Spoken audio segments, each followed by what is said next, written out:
You're listening to the Electronic Media Collective Podcast Network. Yeah, it's a mouthful. For more great shows like the one you're about to enjoy, visit electronicmediacollective.com. And now, our feature presentation. Hello, and welcome to the Middle Age Movie Reviews Podcast. Three guys are going to be like little Fonzies. We're all going to be cool while we tell you about 1,001 movies you should watch before you die. My name is Tim, and my podcasting partners are... Middle Age Matt. Joey. And tonight we have another guest from the Fat Dude Digs Flicks Network. It's...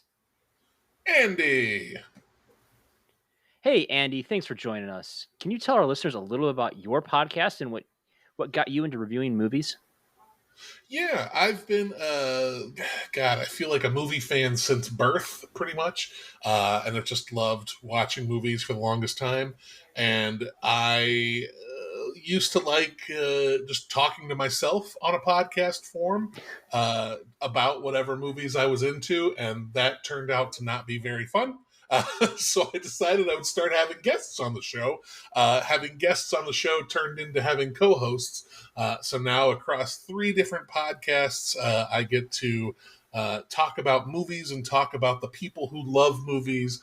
And I just super enjoy it. So I do an interview show called Let's Talk About, a journey into the Criterion collection called The Criterion Break, and then all the other stuff in between with a couple of friends. We do a podcast called The Balcony. That's awesome. And like I said, before the show, I've been listening to Andy's stuff, and it's pretty darn good. Thank you so much. Well, all right, Joey, you want to tell us what we rented from the Red Box tonight? We are going to be reviewing Pulp Fiction, the 1994 independent crime film written by and directed by everyone's favorite foot fetishist, Quentin Tarantino. Wow, you actually said Pulp Fiction and not like Pulp Friction or Plump Fiction. Friction was what I was going to go with, but I'm not feeling well. Okay. I was very thrown off by that. Yeah, it's a little off, but all right. But I did start off with, calling him out on the feet thing, which starts in this movie. I don't remember any feet-related things in Reservoir Dogs. Gotcha. Well, Andrew, our typical question we start off with is, when was the first time you seen this film? So we're going to hand it off to you first, since you're our wonderful guest tonight. When was the first time you saw Pulp Fiction? So I probably saw this, I want to say it's 1995, probably the early months of 1995 or the late months of 1994. I was super into Forrest Gump, a 13-year-old kid who just was loving movies and really getting into the Oscars that year. So I tried to watch everything that was nominated. And there was this movie that was generating a lot of heat and publicity that I was just like, oh, well, what is this? What is this? I got to find it. None of the theaters nearby where I live were playing it. Plus, I was 13 years old. I didn't think it would be the right movie to go see with my parents, and that was a good call on my part. I would come to find out once we would get to the GIMP scene. But so we rented it from Blockbuster Video way back in the day. We were spending one night as a family watching this movie, and I think they realized right away that was a bad choice, and that we would get back to it later. So they finished. Daddy, what's he doing to that man? What's happening? Why is Marcellus Wallace being treated like a bitch? So then we went, stopped watching it that night.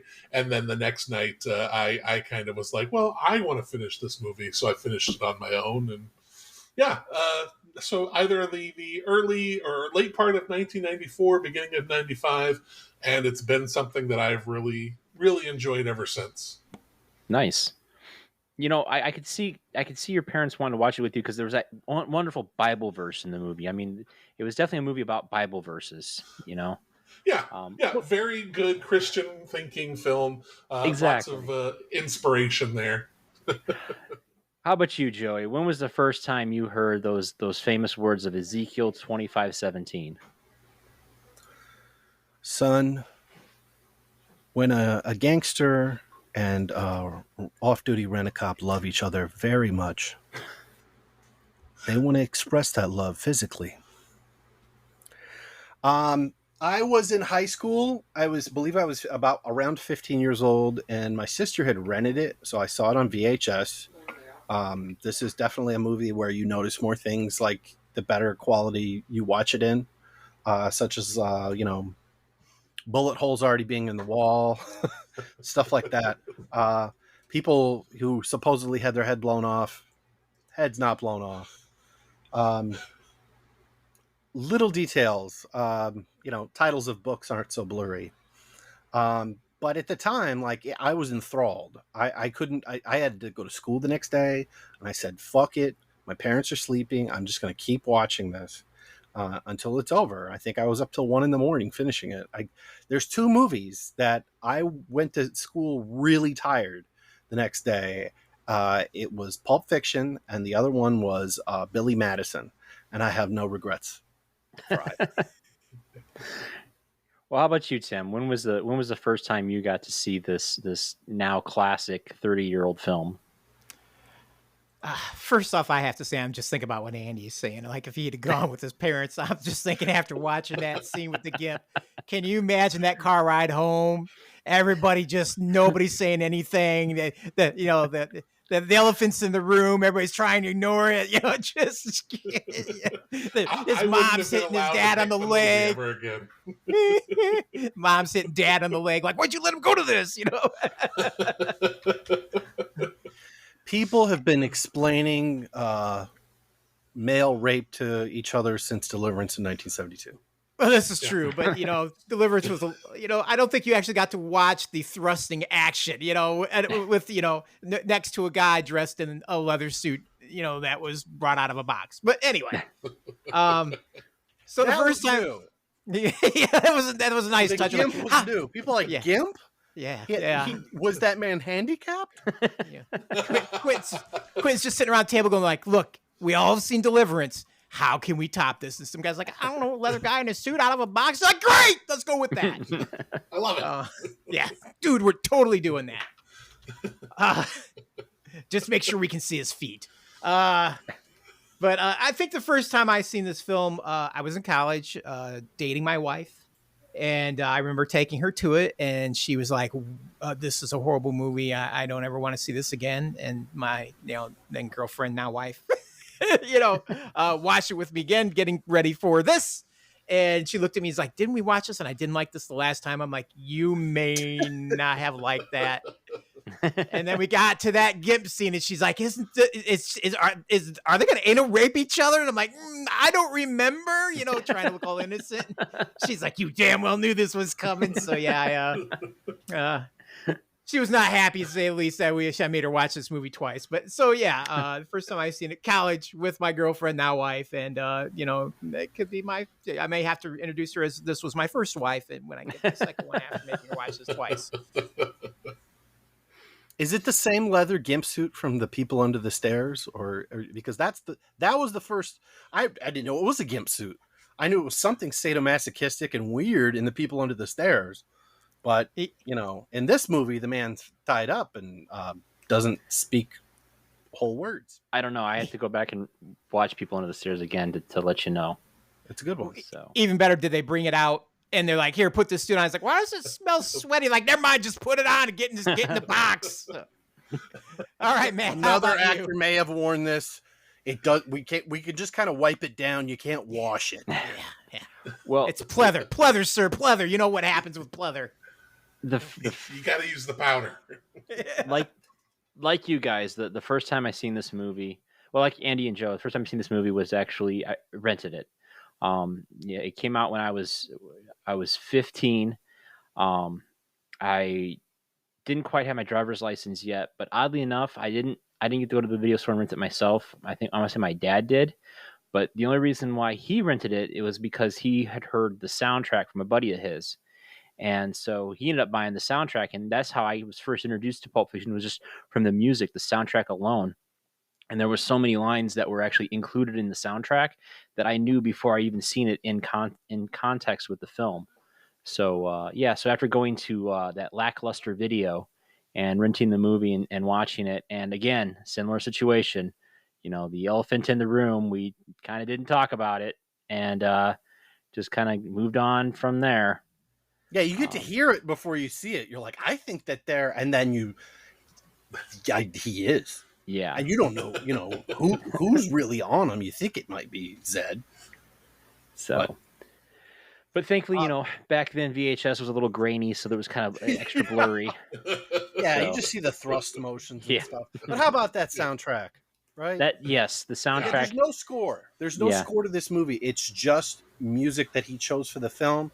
There is no score. Just the soundtrack. Yeah. And years later, when I picked up the dual disc DVD, and I listened or I watched all the special features and the behind the scenes stuff, and I really got engrossed to this movie. I really enjoyed this movie just from a filmmaking standpoint and a storytelling standpoint. And in an interview, Quentin had said that he picked a bunch of songs that he liked, and he would sit down and he'd just listen to the songs, and as he's writing the scenes, he just listened to the song over and over again until it kind of helped flow and help write out his storyline. And so that's, like I said, that was a great way for me to really enjoy the movie, was just to hear the soundtrack first. And ever since then, I've been sucked into the whole Pulp Fiction film and anything that Quentin Tarantino has written and directed. Mm-hmm. So, but I think with that, we can go ahead and segue into the synopsis for Pulp Fiction. So if you haven't seen this film in the last 30 years, you've been living under a rock somewhere in, say, North Dakota. North Dakota. Boo, North Dakota. You've been living a cinema sodomy, sin-free life, and now it's time to change that. Then here is the brief synopsis, Reader's Digest version for Pulp Fiction. All right. Vincent Vega and Jules... No, hang on, Joey. Hang on, Matt. I think tonight you should read the synopsis as Samuel Jackson doing an angry Jules. Go! Say what again? I dare you. Vincent Vega and Jules Winfield are hitmen with a penchant for philosophical discussions whose lives are interwoven with their mob boss Marcellus Wallace and his wife Mia, and the struggling boxer Butch Coolidge. In a non-linear story, we learn what happens in the usual 3 days of their lives living and working in the Los Angeles criminal underworld. Very nice. Very nice. I don't have the same cadence as Sam Jackson, but that's about as close as I can get. It's all right. It's all right. You did well. Opening sequence to Pulp Fiction. And I have to say, since this movie is non-linear, it was just interesting how the movie just kind of opens up on this diner scene. And right off the bat, one thing that I've noticed about any Quentin Tarantino movie is he's got dialogue, just regular, everyday conversation down pat. I mean, you watch some movies and you can tell the dialogue is a little forced. It doesn't feel like it flows right. But when Quentin has his lines and everything, it seems like a more natural conversation, like we tend to have every day, especially in a diner scene. And so we start off and we meet Pumpkin and Honey Bunny, and it turns out that they're just enjoying a nice breakfast. They got some coffee. They're chit chatting. They're talking about robbing liquor stores. I didn't really when I first watched it, I didn't realize right off the bat, what was going on. And then you find out that these are just two average, everyday thugs, criminals. And seeing Tim Roth as a bad guy, it kind of threw me back to the first time I saw him in like Braveheart, where he truly played a real dirtbag. And I gotta say, he's got great delivery as a bad guy. So what did you guys first think of this opening sequence? And I'm gonna pass it on to Andy, our guest. What were your initial thoughts in this first opening sequence? I feel like you just kind of get thrown into this world right away and don't really know, who these characters are, what their connection is to the rest of the story. It's just such a at the beginning, it feels like this very isolated scene that just is kind of like, oh, okay, so this is just another day in LA with some criminals. But I think that the dialogue is just really quippy. Like it has just the right kind of like patter to it and the right kind of exchange to it, which gets you hooked in right from the beginning. And then there's the just watching like the little things with their eyes. I know the part where he says "garçon, coffee," and then the waitress comes to the table. Garçon means boy. Amanda Plummer looks at the waitress and has this kind of like really. It's almost like this joyful kind of look that she corrected Tim Roth. I don't know. It's just these little things here and there that make it so much fun. But I think it's one heck of a way to kick off the movie because once they go through with their plan, then it's boom. Here comes that opening song, and it's off to the races from there. So yeah, I think this is one hell of a way to start a movie. Yeah. And I thought it was kind of neat how Amanda Plummer, just the way she portrays the character, there's just a little bit of that crazy, that like not quite connected, definitely maybe escaped from some institution. Because I mean, she has this way of delivering her lines that makes you think that she's gonna like either A, kiss him or slit his throat. Mm-hmm. Mm-hmm. And there's a weird like. And I think it's probably because she comes off as a bit crazy. There's a weird kind of like she almost seems very childlike too in her like just kind of the way that she's dealing with all of this. How it's like this her sense of excitement is like, oh, this is going to be awesome. I love this. And when we get to see her later on too, how she reacts to everything that's happening is like. She just basically got hit by a truck and is now just like, what do we do?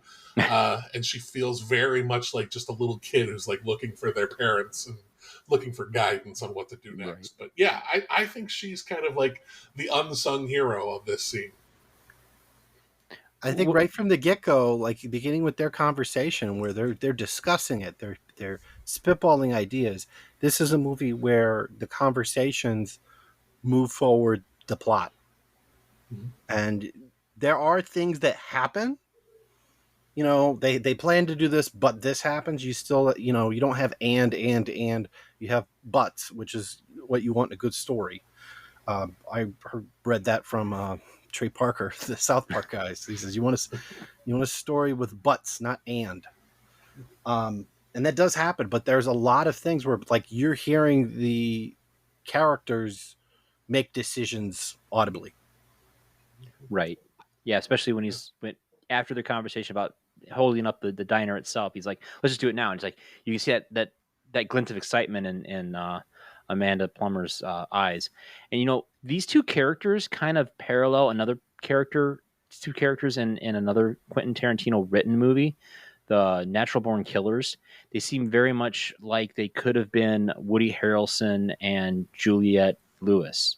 She's got the similar kind of almost innocence at the beginning of Natural Born Killers, and then as things progress, she gets more and more, crazier. I feel like it's kind of along the same line. He said he listened to a bunch of songs and he kind of wrote to them.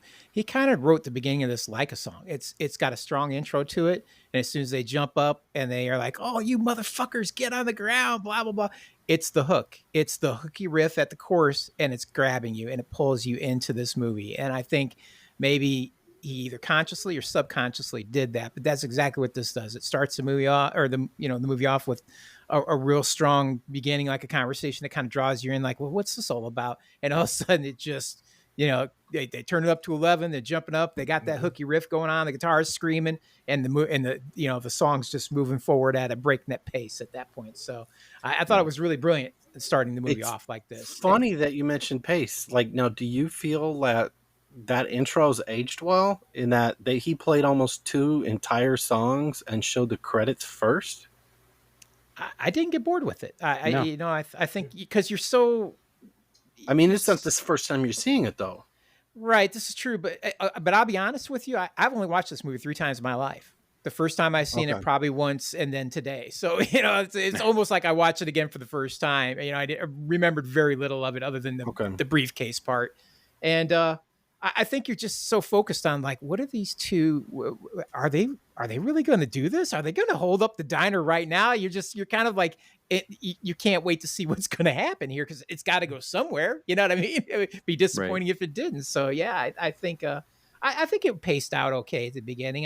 It kept my attention and made me wonder, what the hell's about to happen. So, and we're I think immediately left hanging because they don't return to the diner until Right. the end of the movie. Right. Well, and that's where we get back to Matt's point that it's a non-linear film. I think if they had cut this in a linear fashion, this film would not be the film it is today. I think people would be bored with it. I think it's the non-linear way that he cut the film that makes it special to some degree. That gives it the magic that it has. Now, I wonder if there's a draft where like he wrote it linear and then, using what a lot of people do is like post-it notes. They're looking at scenes and he was wondering, well, I like how this goes together, but maybe we'll just tell it out of order. I don't think he's the first person to do this, but he certainly made it a trend for at least a little while.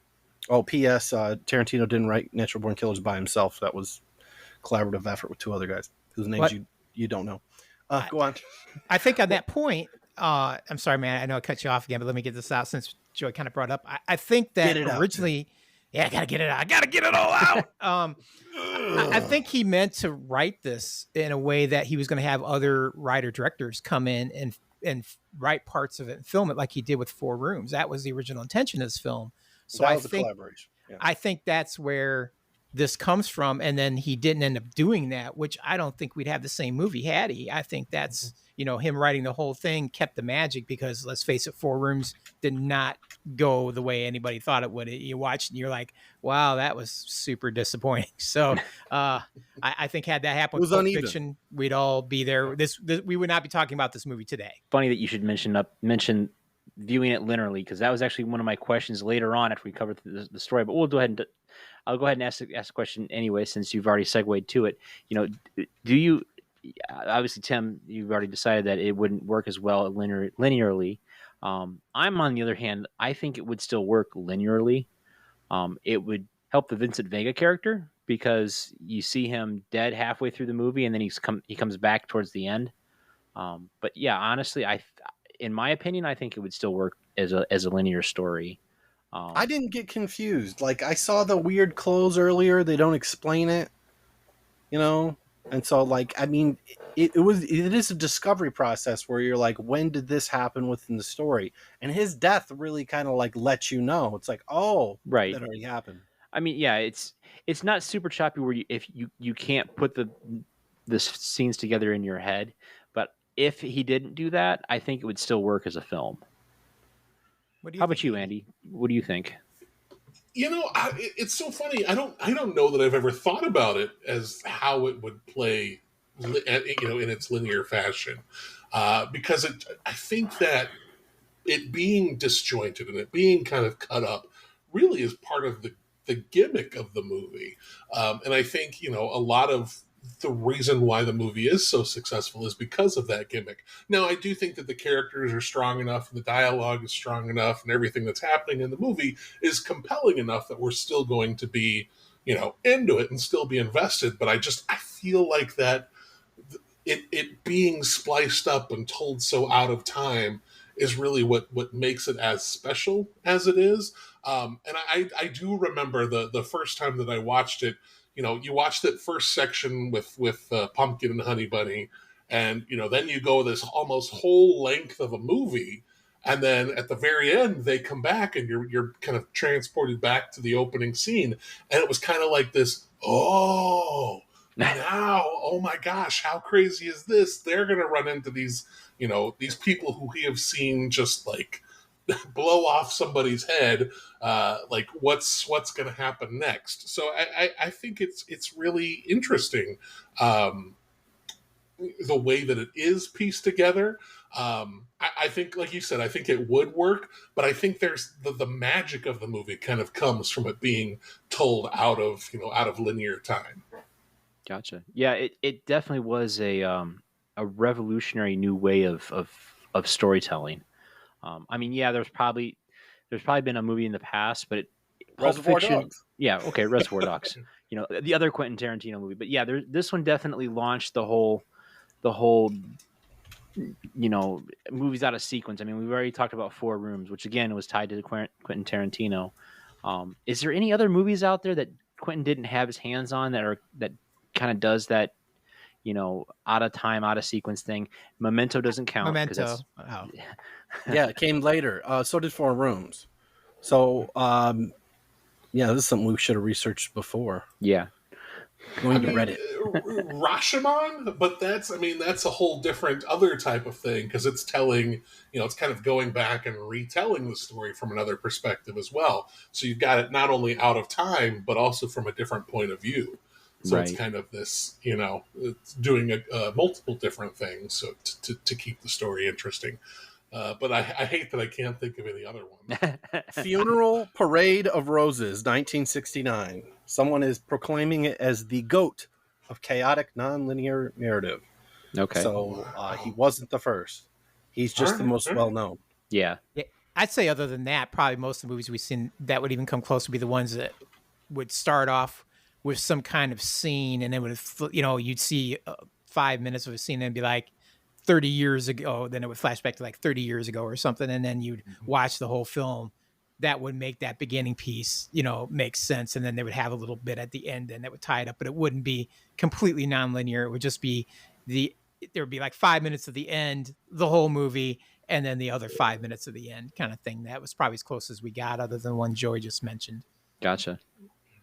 By the way, the movie I just mentioned, Funeral Parade of Roses, I'm just going to read you a little bit about that. While dealing drugs on the side, Gondo operates the Gannett, a gay bar in Tokyo, where he has hired a stable of transvestites to service the customers. Where do you pick this stuff up, Joey? That's just the first sentence. Reddit told me that it was told out of sequence. So Okay. that's not the only notable thing about the movie, apparently. It's summed up as the trials and tribulations of Eddie and other transvestites in Japan. I feel like Joey might have found Boys, this if you will. film in the room with the little curtain in the back of the video store. I think that's where this movie came from. Let's try to segue away from wherever Joey's taking this and head back to the story. I answered a question, man. Yes. They're like, who did it first? Found out. You could go back to the Cabinet of Dr. Caligari. I believe that opens in the same place that movie ends, but you're confused by the opening, especially if you're not paying attention. And at the end, you realize, oh, this is where we were all along. Oh, okay. So, there's been out of sequence storytelling, but when you're having multiple narratives told out of sequence, if you do it wrong, you could really lose the audience. Yeah. Well, what about the Wild Bunch? We just watched that one and reviewed it. It's kind of got that's flashback sequences. Those are flashbacks, but they're poorly executed flashbacks. They were them. shit. Yeah. You know what the flashbacks needed? They needed the wavy lines. I think there were some wavy lines. They just didn't make the noise. Yeah. After that intro, we get the really cool credits, the Pulp Fiction, and then we get everybody's names, and we get the really cool surfer music. And then one thing that I kind of noticed is that the music kind of gets turned down a little bit, and it sounds like it's coming from a radio. And then we open up to Jules and Vern in the car, and the music just kind of like flows right out of the radio in the car. And I thought that was kind of neat, the way that Quentin kind of, or the way that they just kind of pulled you into the story right then and there. And then we get this wonderful dialogue and conversation with Vincent and Jules. And we find that Vincent's back from a 3-year stint over in Amsterdam, and all he's talking about is Amsterdam. And is it just me, or does it seem like Royale with cheese has now been ingrained into pop culture because of this scene? Mm-hmm. Absolutely. Yeah. It's been quoted to death. Plus, it's one of those facts you can throw out when your kids haven't seen this movie, which they should not. And you're like, hey, you know what they call a quarter pound of cheese overseas? It's a Royale. So, yeah. And then they think Want you're to really find smart. out on family movie night? Yeah. 2 years later, when they watch this movie, like, I know where you got that from, and I'm ashamed you watched this film. Daddy, why is there so much feet and butt stuff? Well, then speaking of feet, so then we get the conversation of we find that Vincent is taking out his boss's wife, which I thought was, I think it's just kind of unusual. So your mob boss wants you to take out his wife. Oh, And I figured it out. And I liked, Yeah, go on. I thought it was funny how Sam Jackson's like, you mean take out? No, take her out on a Hold his finger up like Yeah. take her out. 'Cause Yeah. that's what they do. They kill exactly. people. But no, just Take take out her out wife? to a movie or a nice dinner because the boss is going to be out of town. I think they said that he's going to be in Vegas or something. It sounds like a date. Yes, it does sound like a date. And then that's when we get the story of Antoine or Johnny Rocky Nakamura, Horror. aka Johnny Rocky Horror.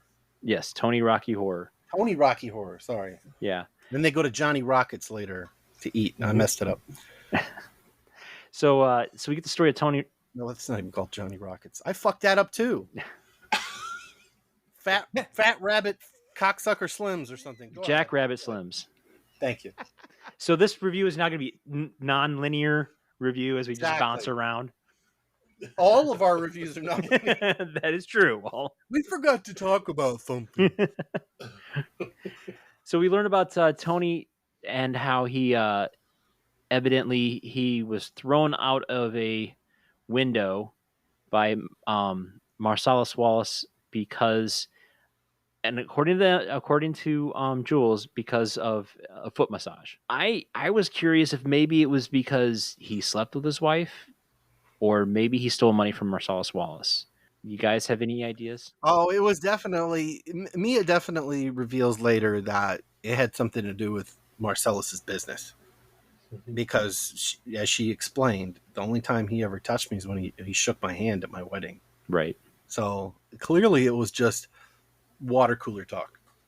I think that's one of those situations where if you're a mob boss or mob king or whatever, man, you let those stories ride. You don't ever correct people because it builds on the persona and the legend of who you are and scares the ever-living shit out of people. So I think if that was the story that went out there, he's never going to correct that, and he's going to let everybody think that, that's what happened just because they're like, oh shit, did you hear what he did? This guy touched his wife, they threw him out of windows. So Well, think of it from a legal aspect as well.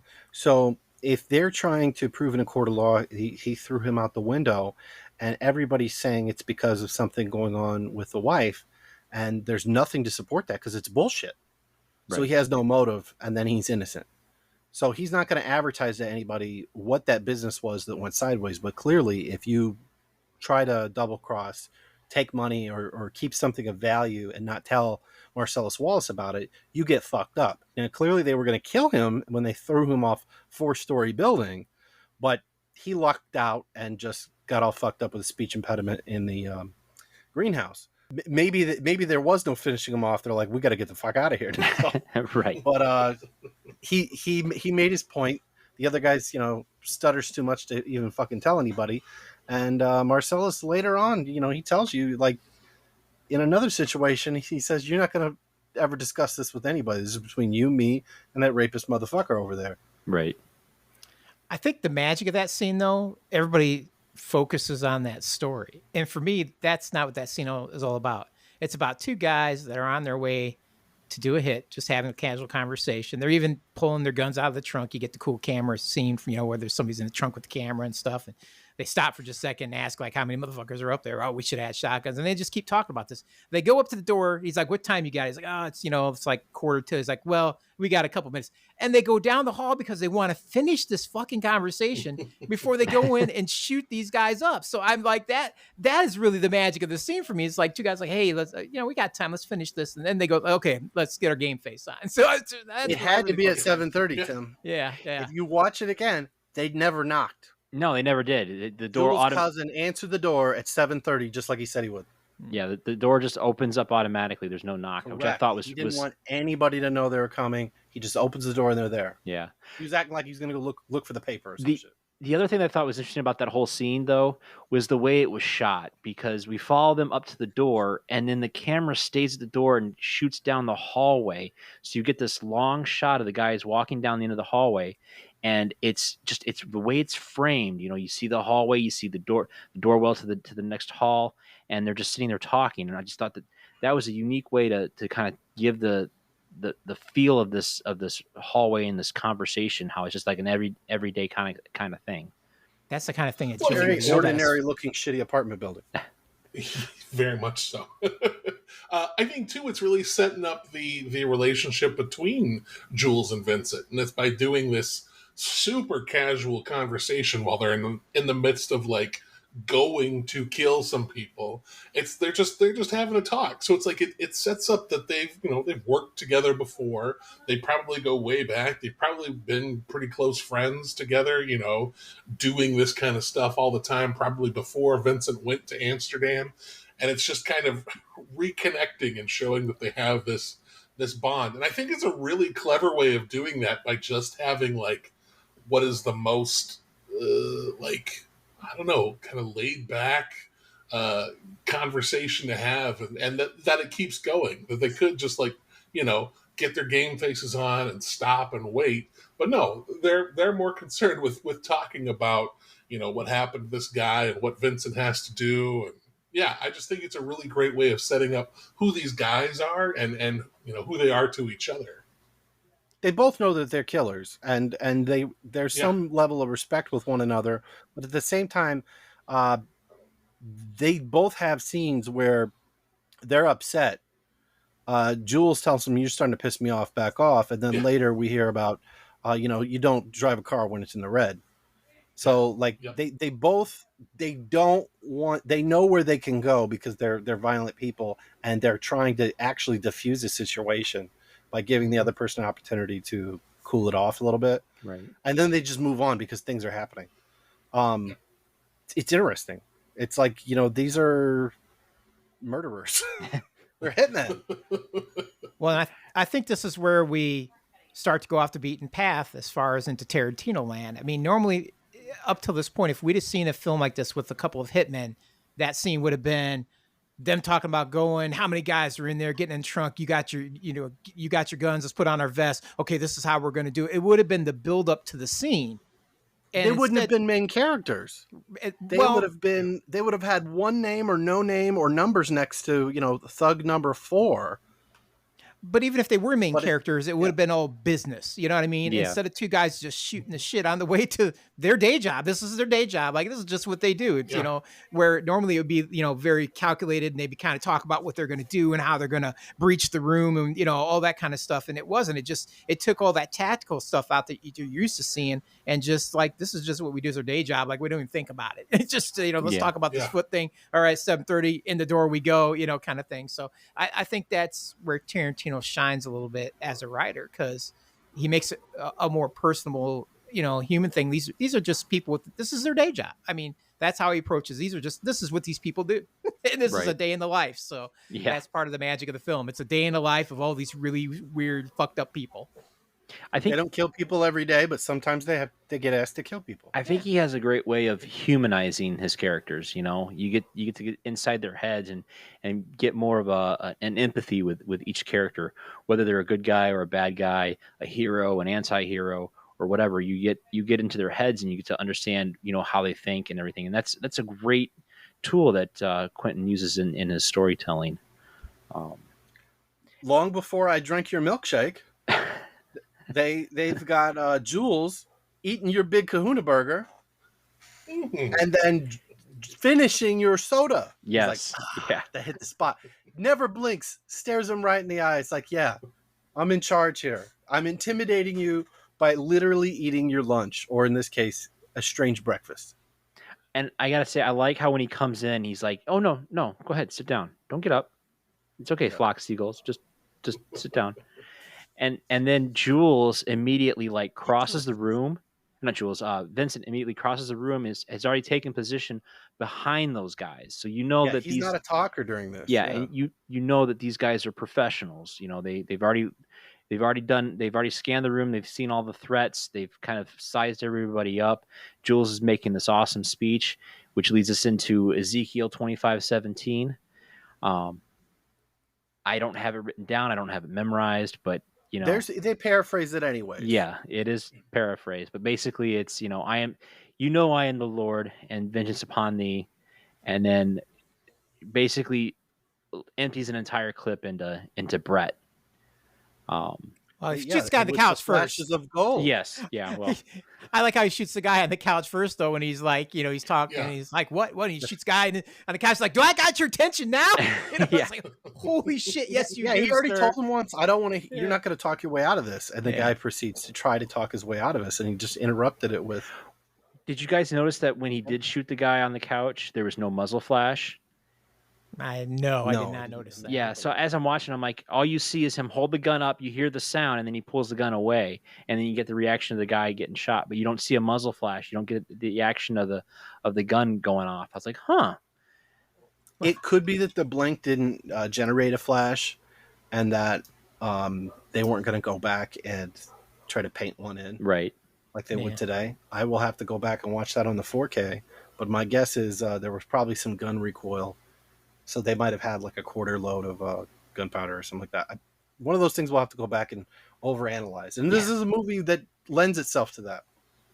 So let's get to the briefcase. Well, I think before we go to the briefcase, I one of the things I want to point out is that whole thing, Joey, where you point out Samuel Jackson eating his lunch or basically his breakfast, that's what got him this job. I mean, Tarantino originally wrote that part for him, and then a guy named Paul Caldron came in audition, and I guess he did really, really well, so they were really considering him. And so Samuel Jackson found out, he's like, oh hell no, this dude's not taking my role. So he flies back, comes in for a second audition, brings in a bag with a burger and a drink, sets it down, stares those two guys down that are auditioning, eating that burger and just talking to them like that. The one guy's like, shit, I thought he was going to shoot us right there. He was terrified. Like, hire that guy. So that's what got him the role, is they put that right in there because they were so terrified with his whole, performance during the audition doing that they're like, this is just fucking gold. So they were eating their lunch and he was auditioning and he went up and ate their lunch. No, he brought it in with him. So he brought in a bag, just a burger and a soda, set it down, and just used it as props to improvise that whole thing in front of them and just stare them down the whole time while he's eating it and doing the lines. They're like, oh dude, that's just cold. This dude terrifying me. So yeah, that's how he. This guy, you gotta hire him. He brings his own props. I mean, you can't get out of that. And hey, Tim, you know the guy Paul? He does show up in Pulp Fiction. He's the bartender. Right. He shows up later at the fight. He's in 4 rooms. He likes lighters. Yeah, my name's Paul, and this is between you guys, or something like that. Yeah. Yeah, he did say that. That's between y'all. Yeah, that's it. Something like that. All right, Joey, now we can go to the briefcase. So what's in there besides an incandescent light? All right. I mean, that's what's really in the briefcase. Well, yeah, that's maybe a mirror. That's been a topic for, several generations of people talking about Pulp Fiction. As you probably checked, the combination on the briefcase was 666. Mm-hmm. There's a theory that later on when we see the back of Marcellus Wallace's big head. Before you go into theory, Matt. Okay. Why doesn't everybody say what they thought was the briefcase the first time they seen it? So we'll start with you, Matt. What did you think it was? Okay, so when I saw this the first time, I thought it was gold bricks because I'd never seen Reservoir Dogs. And yeah, because the light shining up on it was a yellow light, I immediately thought of gold bricks. All right, how about you, Andy? Yeah, it was the same. Also gold bricks, just because it was like, I took it very literally. Like, oh, this is shining bright back at them, so it's got to be gold. Okay, how about you, Joey? It was gold, but the first rumor I ever heard was like maybe it was the Cup of Christ, because 5 years earlier, Indiana Jones and the Last Crusade, that was still in people's brains. They were buying VHS tapes at McDonald's during the holiday season, weird things like that in the drive-thru. Do you remember that? I remember that. Yeah. How about if they had Pulp Fiction in the drive-thru? Yeah. You get your Gimp cup here. Put him right next to the Grimace. All right, what about you then, Tim? Grimace is a butt plug. There you go. I also thought it was gold in the briefcase because of the way that it shined. I was like, oh, it's got to be gold. But I did a bunch of research into this. So now, man, I'm going to let you go ahead and say what you were going to say. And then if you'll give me a couple moments, I'd like to go through the theories that I have found on the internet while researching this. Okay. All right, so the biggest theory, and one that supposedly Quentin Tarantino has mentioned, is that it's actually Marcellus Wallace's soul, and the three guys that were in the room were demons, and he sold his soul to those demons. And the fact that he had a band-aid on the back of his neck is because in Chinese lore, to remove one's soul, you had to punch a hole in the back of your neck and get it sucked out from your brainstem.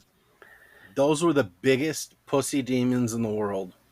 Yeah. Now I've heard that there also could have been the Four Horsemen, because you've got was it Petulance laying on the couch? He's all sickly looking and everything. And you've got Death, who's waiting behind the door with the big hand cannon, and so on and so forth. So each one of them kind of represented that. Was another theory I heard who they were. So, I think it was a heist. They were fed inside information. Marcellus may have had influence on like security to like leave this, that, or the other open or turned off, etc.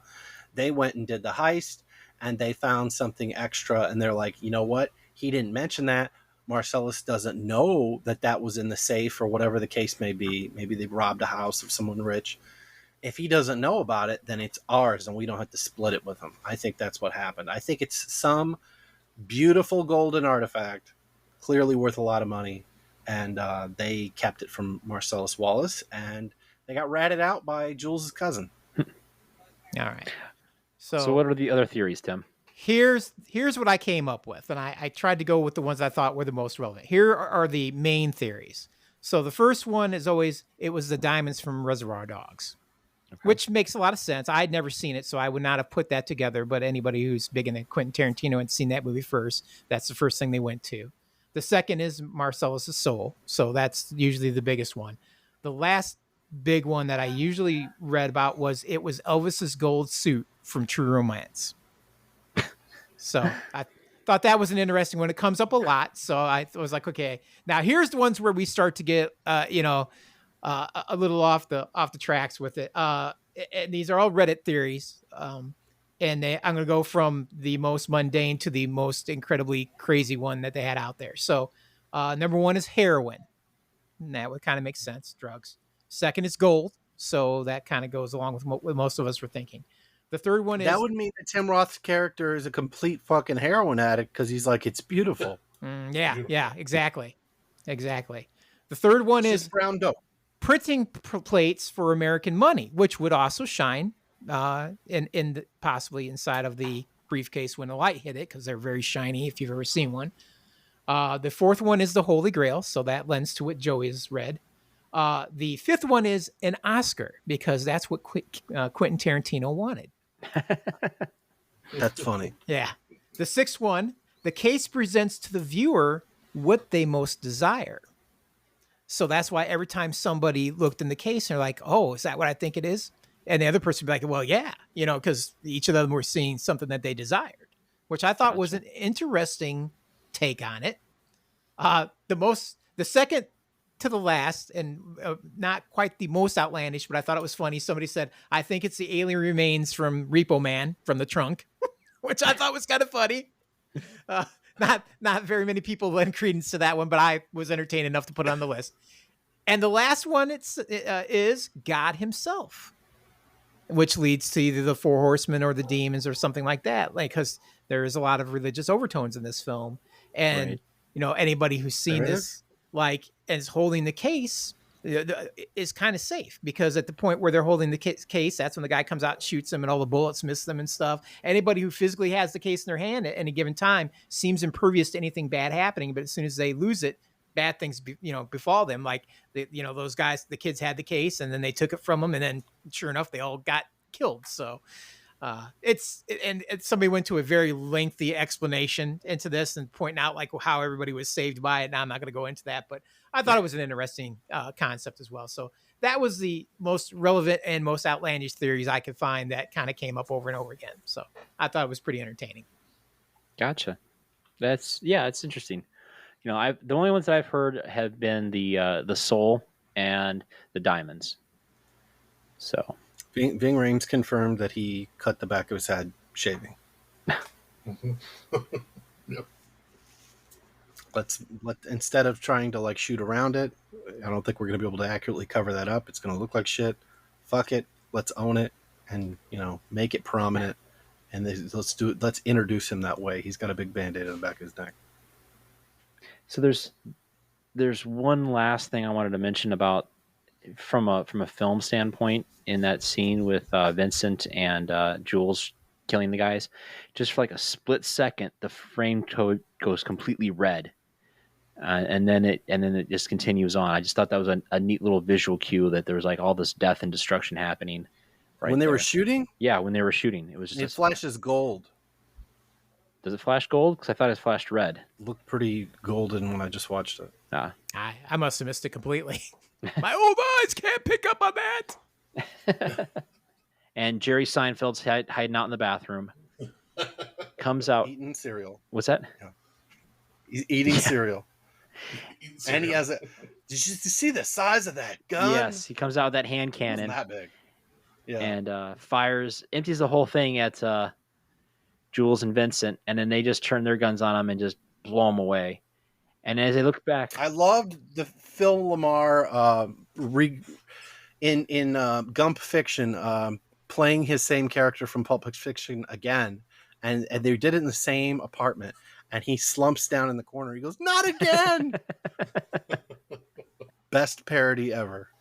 The guys see that. Oh, hey, the bullets didn't hit them. They look back at the wall at the bullet holes that were already there. But we get the idea that those were the bullets that the other guy fired. And whether it was divine fate, luck, karma, or whatever. It was Tenet. The bullets came from the wall and went back into his gun. Ladies and gentlemen, there is your Christopher Nolan reference. There you go. Suddenly Jules has this epiphany that he needs to give up this whole life, and thinks that this was an act of God that saved them. And of course they grab Phil and Lamar, they grab the briefcase, and they get in the car and they start having this wonderful conversation about, was it God that saved them? Was it luck? And then an unfortunate mistake happens. He didn't even hit a bump or anything. Right. Yeah. They had the guns previously in the trunk, and clearly Vincent is rattled as well, because why would you have your finger in the trigger, let alone point a gun at someone as if you're just putting your hand over the back seat having a conversation? Well, you got to have an opinion, and then the balloon pops. Yeah. Well, I think it's because, let's face it, Vincent's kind of a train wreck. He's a train wreck. It makes bad decisions throughout the entire film. I mean, why would we think he's got good trigger control? I mean, it's just this guy. He goes to the bathroom at the wrong times. He just everything he does. He argues with people when he shouldn't be. He's, even with his partner, he's just making him mad all the time too. So, yeah, the guy's just he doesn't make good decisions, and this is one of the big ones. Yeah. And then of course, they realize that they need to get the car off of the street because they just blew a head up in the back seat of the car.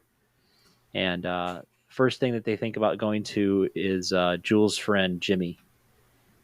The only guy he knows in the valley. And or so he shows up. The 803, I think, is how he says. The only guy I know in the 808 or 803 or whatever it was. Yeah. And then they show up at Jimmy's house. We learn that Jimmy is Quentin Tarantino. Dead N-word storage. And so Tarantino likes. Yes, that word. He does. Storage is a big word really in this movie. He really likes, not as much as he likes feet. Let's be honest. We got our first close up of dirty feet in this movie. Yeah, but a close second, the N-word. And seems to be the only person that can get away doing it. It's just so weird. Like nobody ever calls him to the floor on it. He hasn't said it since the 90s. He has other people say it now. Yeah. I mean, you did get to watch two slaves murder each other. He got away with that. Well, didn't they gouge eyes? I was going to say, I'm pretty sure that. Well, it's Sam Jackson saying it in The Hateful Eight. Yeah. So. But yeah, so. What's her name? I can't think of her name. Jennifer Jason Leigh. I think she says it as well in Hateful Eight. Oh, okay. I think almost everybody. Maybe Tarantino's character felt empowered to say it because if they show the nurse in a hypothetical of them moving the body, and she's black. Yeah. Yeah. So he's like, yeah, but my wife's black. And one of my It's like, best nah. friends. Yeah. I think you should not say it even more because of that. Exactly. So then then we get introduced to Mr. Wolf. Great, Harvey Keitel with his name spelled wrong in the credits. great character. I think this is probably my favorite character in the entire movie because he comes in and he's like the fixer. And I just thought it was funny that it's like 7:00 in the morning. He's dressed in a tuxedo. I'm not sure whose house he's at, but there's like some kind of like dinner party or something going on. I'm like, just that whole sequence when he's sitting on the bedroom at somebody's house on this phone call, and I'm just like, this guy, what's this guy's story? I want to see a whole movie centered around him and him having to come in to fix problems for Marcellus Wallace. What did you guys think of Mr. Wolf? Let's hear from Andy first. I think the Wolf is great. I think this was before the Toy Story 2, where Woody is in disrepair, and so they hire the guy to come fix it. And I think this kind of really sets that stage of like, oh, well, we're going to have the guy whose sole purpose is to just make everything right when the people who committed the crime or did the job kind of screwed everything up. But I love the Wolf in this movie. I think it's such a good scene, and I think the dialogue back and forth between the Wolf and the two guys is just probably some of the best dialogue in this whole movie. Because you get John Travolta who mutters under his breath, like, please would be nice, like. And then you get the Wolf saying, oh, if I come off rude, it's not what I mean to. It's just that we've got time, so pretty please wash the fucking car. Yeah, with sugar on top. Yeah. I love that. Yeah. He had just come off at playing Victor the Cleaner in Point of No Return, which is the American remake of La Femme Nikita. So this is kind of like the nice guy version. Hey, let's everybody be cool and teamwork and don't panic or whatever version of like the flip side of a coin, like a different kind of cleaner. Yeah, I think that's kind of how he got cast. Andy, I got to give you a star for connecting Pulp Fiction to a Disney film. That's nice. Well played, sir. Well played. Yes. Gotta find that link. And of course, the guys are in the car cleaning it up.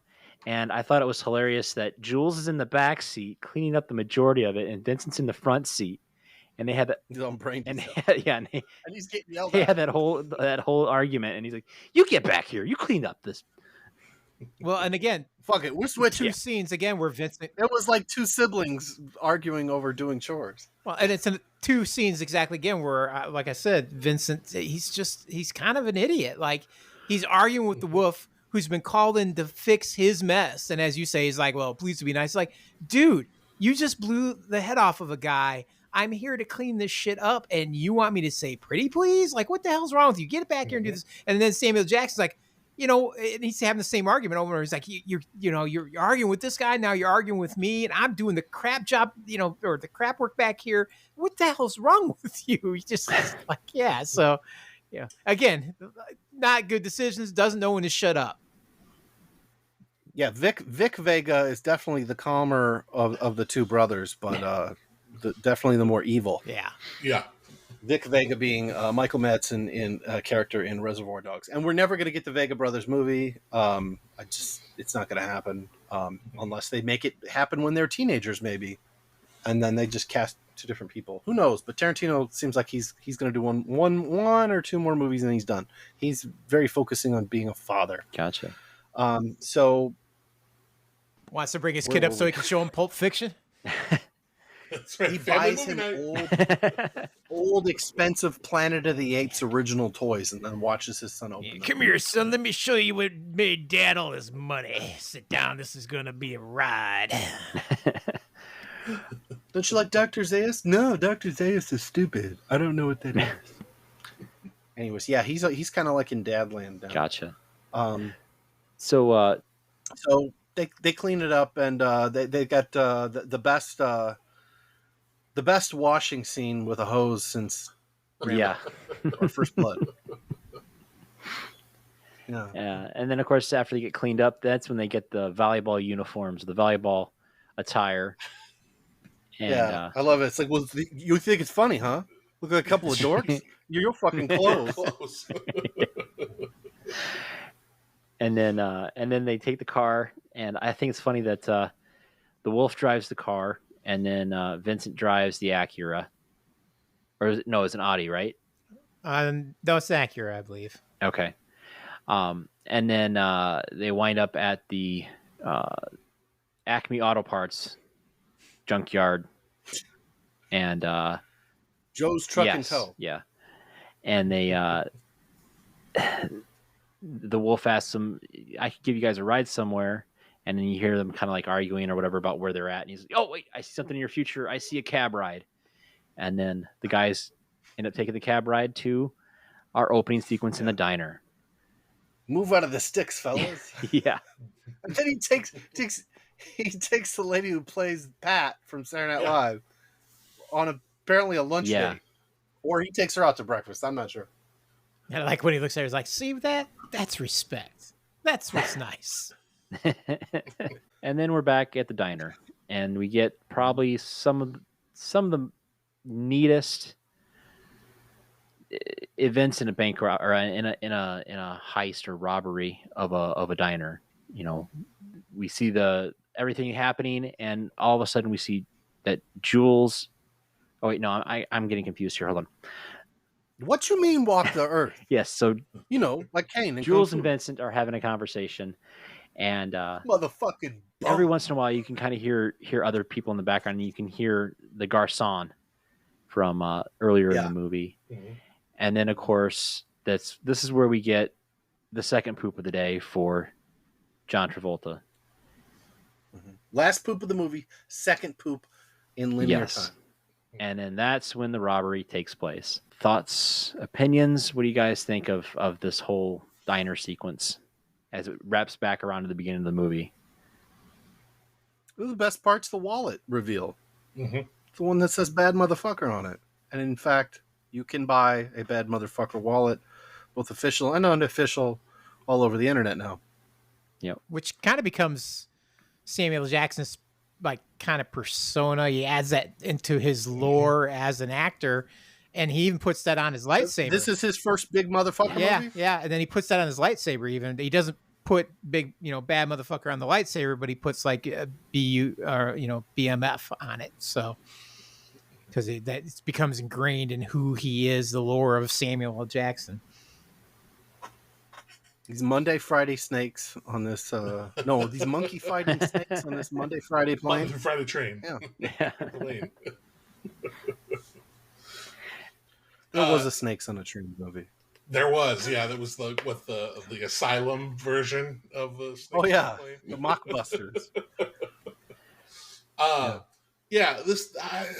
This whole sequence, I think is really might be my favorite part of the movie. Just kind of coming out into the diner, coming back to the diner, going through the whole bit again of the robbery, and then the kind of philosophical reasoning of Jules as he kind of explains, I've been through some shit today. Let me tell you about it. And typically, you step to me, I would kill you. But today is not that day. Today is a good day for you. So you selected the right day to rob the diner where I just so happened to be eating breakfast. And let me tell you why. But I think this is the scene for me that really solidifies just how good Samuel L. Jackson is in this movie. Mm-hmm. Because we've seen him at peak anger. We've seen him here at super violent, but now it's just kind of like coasting to express all of this crap that he's just gone through. And I think this is just fantastic from him. It's a really well-written scene, really well composed. And I think there's still that even though it gets serious, I think there's still really good humor in it as well. And I think this is a great sequence in the movie. I also especially like how not only are we getting a scene where we see Jules is making a life-changing choice, but it also kind of explains why he's no longer in the film when Vincent goes to see Bruce Willis, and why it's him and Marcellus Wallace that has that whole interaction. Yeah, Bruce would have probably gotten shot walking Yeah. through the door. Yeah. But yeah, you're right. He quit, and this Bible verse that he kept paraphrasing or whatever, like he found different meaning in it. So he's trying to be the shepherd. Yep.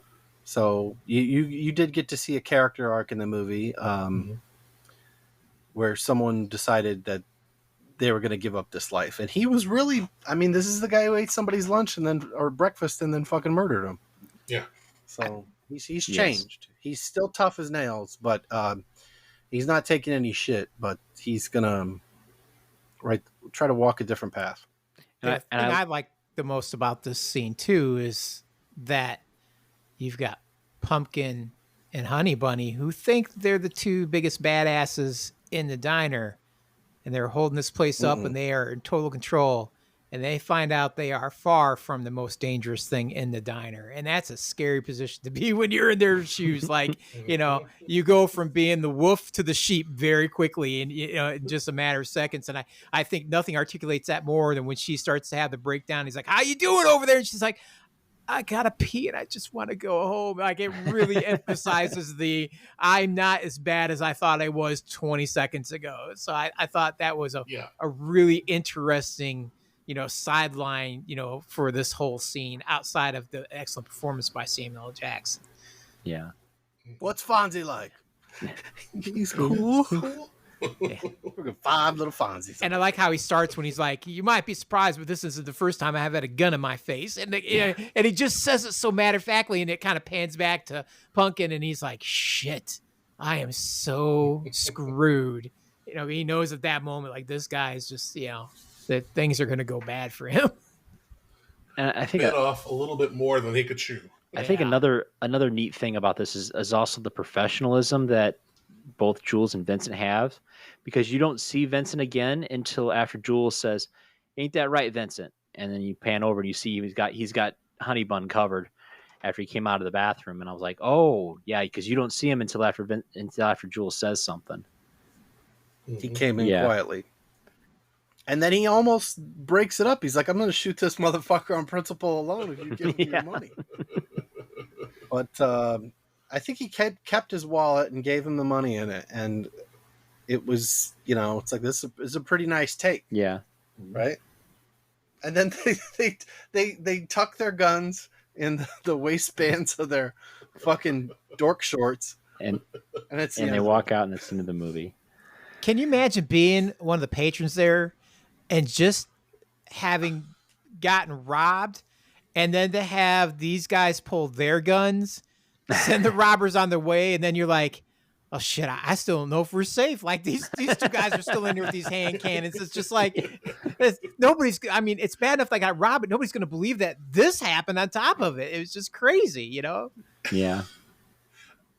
I think of it as like, you have the patrons who are closest to the entrance. They lost their wallets. Like, they were robbed too. And then you've got the patrons who are on the other side of the restaurant who just kind of like got to watch this whole show unfold and still get to keep their money as well. It's like, man, what a day. What a day for them. I think it's still my second favorite hold-up scene in a restaurant. Number one is falling down. Oh, yeah. Oh, yeah. Pointing out the juicy, delicious cheeseburger. It's 3 inches thick. And then you look at this flat, mangled. Does anybody see anything wrong with this? Anyone at all? Rhetorical question. The little kid raises his hand. We then we jump to Vincent, the story about Vincent and Mia. Or we cut to a bar, nudie club, and we see Bruce Willis sitting at a table, and we hear that wonderful Ving Rhames voice giving him the speech about boxers, and basically tells him about pride and you're feeling aged and old, and just like all this stuff just kind of just dour and down on Bruce Willis. And then what's the first shot we actually see of Marcellus Wallace? But his hands handing Bruce Willis an envelope full of money. And I thought that was very apropos to the story, because Marcellus Wallace has all this control and has all this money, and the first thing we see is his hand with this money out to Bruce Willis. And so what does he do? He takes it, and then he says, "Yes, I will," or he tells him, take a dive in the fifth. Very much. He's like, "Yes, I will be your bitch." Yeah. And then we get to see John Travolta or Jules and Vincent walking into the bar in completely different clothes than what they were wearing like less than 30 seconds ago. Goofy shorts and t-shirts. Yeah. And then of course, they go up to the bar and we meet Paul, and again they kind of rib Vincent a little more about taking out Mia, and then one confrontation. Yeah, and then one of many sequences where someone has to go to the bathroom. Jules disappears to the bathroom, and we see Bruce Willis or Butch walk up to the bar and have a little confrontation with Vincent. Vincent calls. What did he ask the bartender for? Red Apple cigarettes, which they would come back around in Once Upon a Time in Hollywood. Okay. As well as the Big Kahuna Burgers make a comeback too. I think those are two staples of Tarantino's throughout. Did anyone else get like "Look Who's Talking" stuck in their head when they seen both Bruce Willis and and John Travolta in the same frame together? It's like, oh, reunion. They'd obviously been to movie premieres together, but it's the first time they probably got to act together on screen. Yeah. Which the other thing I thought was interesting was that this movie kind of relaunches John Travolta's career, and it kind of helps reinvigorate. Yes, thank you. Reinvigorate Bruce Willis's, because I mean, after Die Hard 2, yeah, he was still bringing people into the theater, but his movies weren't as big as like Die Hard or Die Hard 2. And then this movie came out, and it kind of launched him back up to that stardom again. But ironically, he got the biggest paycheck out of this. They actually, I think he got like $3 million out of this, and it was a $5 million budget. So everybody else got like part of $2 million, and he walked away with $3 million of the $5 million budget for the actors. So Die Hard 2 still made big money. It wasn't as, critically acclaimed. Hudson Hawk came out in 91. Yeah. So this was his rebound from Hudson Hawk, which was a box office and critical disaster. Yeah. I like Hudson Hawk for what it is, but it's not good. It's not. It was a rebound of sorts. It's good for a bad movie. It's one of those movies you watch knowing it's bad when you walk into it and going, okay, I can find this entertaining. Yeah. There's good parts. So then Frank Stallone. That's all I gotta say. So then to diffuse the situation, Marcellus calls Vincent over, and they have a talk, and then we cut from that straight to the drug house. Thoughts on the whole Vincent and Mia situation, where or the drug house with Vincent is sitting there, just BSing with everybody about. I mean, it's kind of an interesting dialogue sequence again, but I'm just kind of curious what your guys' take on that whole thing. I think it would have really made us feel and think terrible things about Marty McFly had Eric Stoltz remained in that role. Yeah, he's definitely he's wearing pajamas and what do you call it? A robe. It ain't even that. So with shorts, t-shirts, and a robe. That's all he ever wears. In fact, Tarantino's later wearing a robe.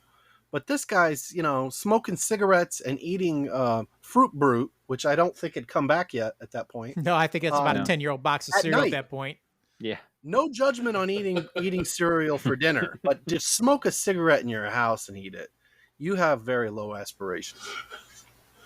I mean, listen, I think he's doing okay. He's selling heroin to gangsters. Kind of has them The on good speed stuff. dial too. Yeah, very powerful heroin. And not only is he selling it, but he's selling it like he's a guy selling jewelry. It's like, well, you could get the, that diamond, but it's not as clear as this one. And then if you want this, well, now we're gonna have to kick it up because its clarity is really high. It's just like it's crazy. It's like he's selling backroom jewelry, but instead it's heroin. It's just really weird.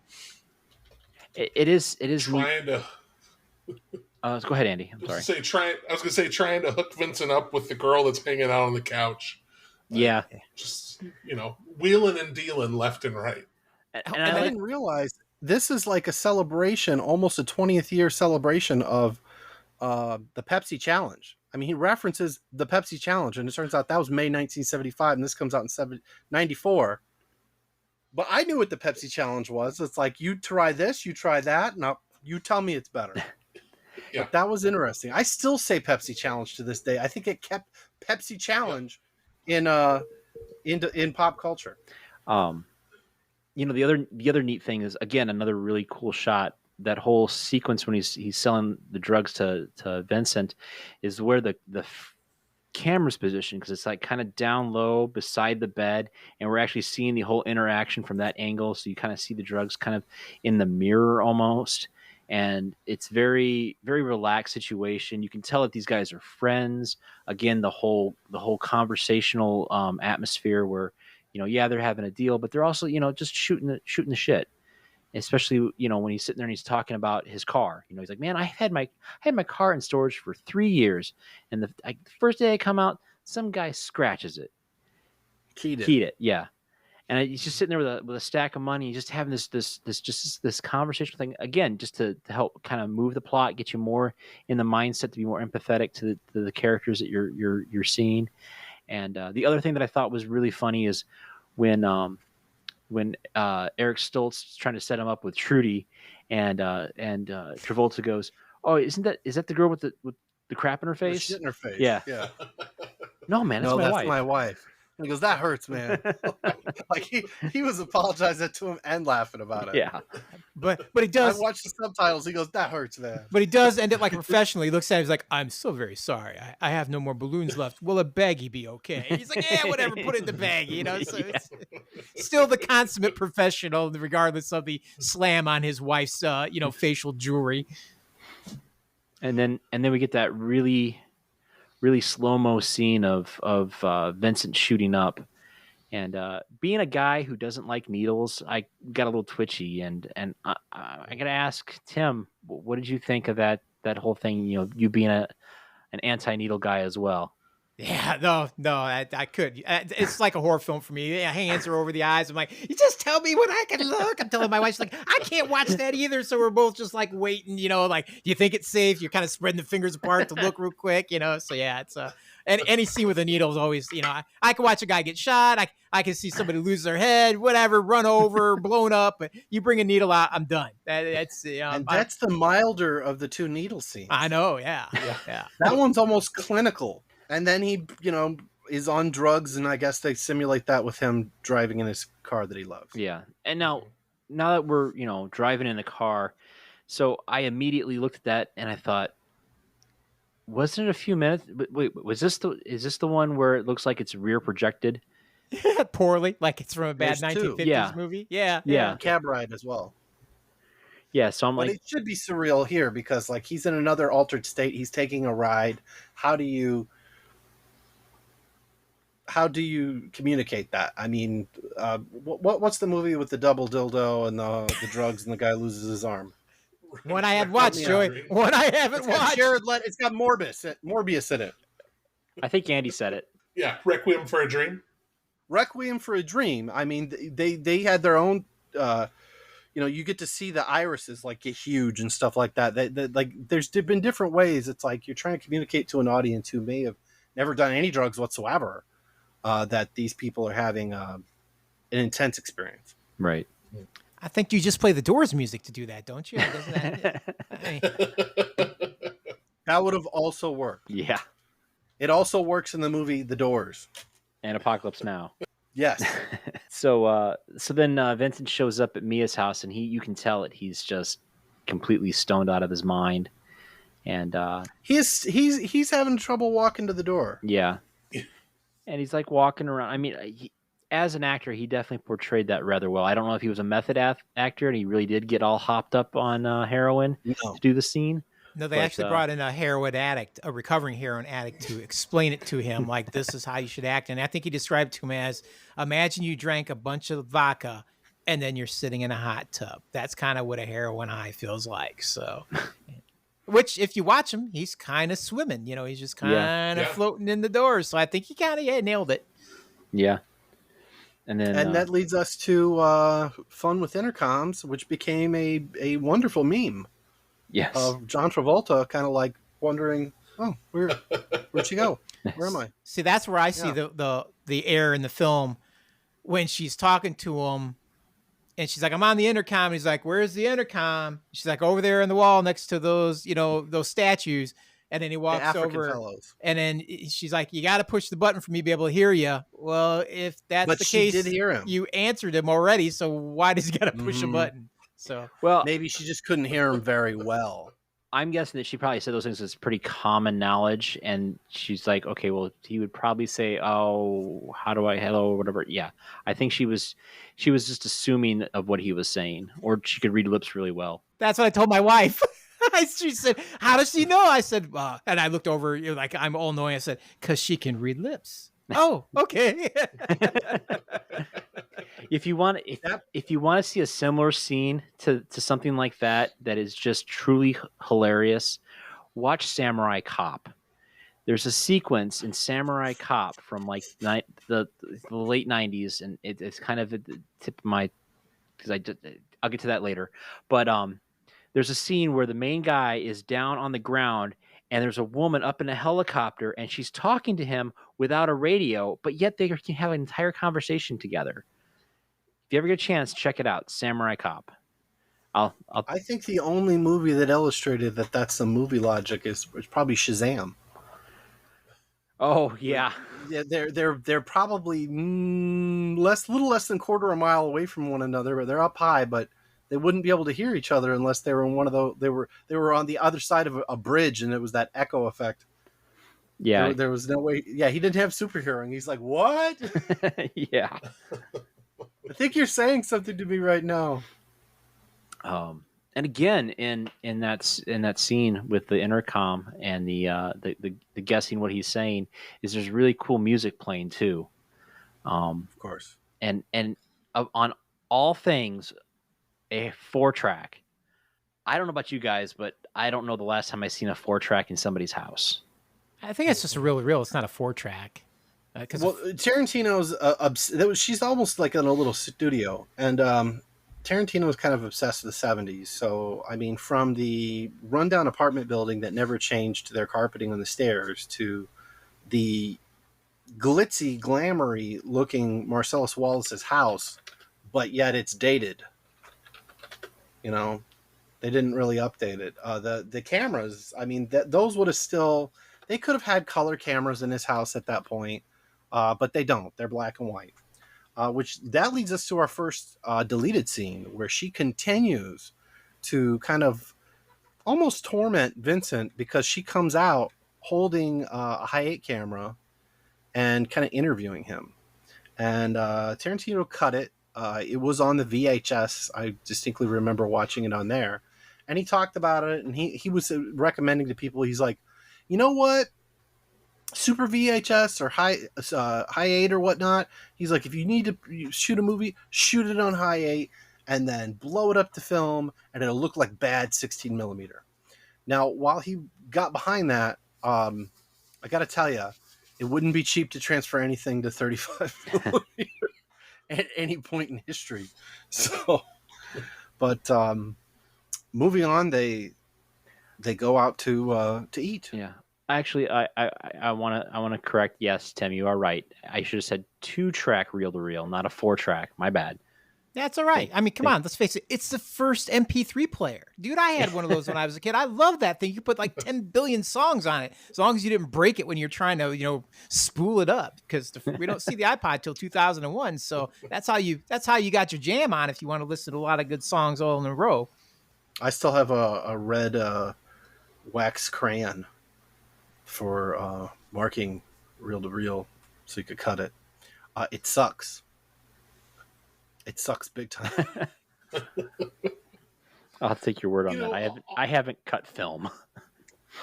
Well, no, we were literally cutting audio tape, and you cut it on a diagonal, and then you tape it together. But to mark where you're going to cut, you get this big wax pencil. Oh, okay.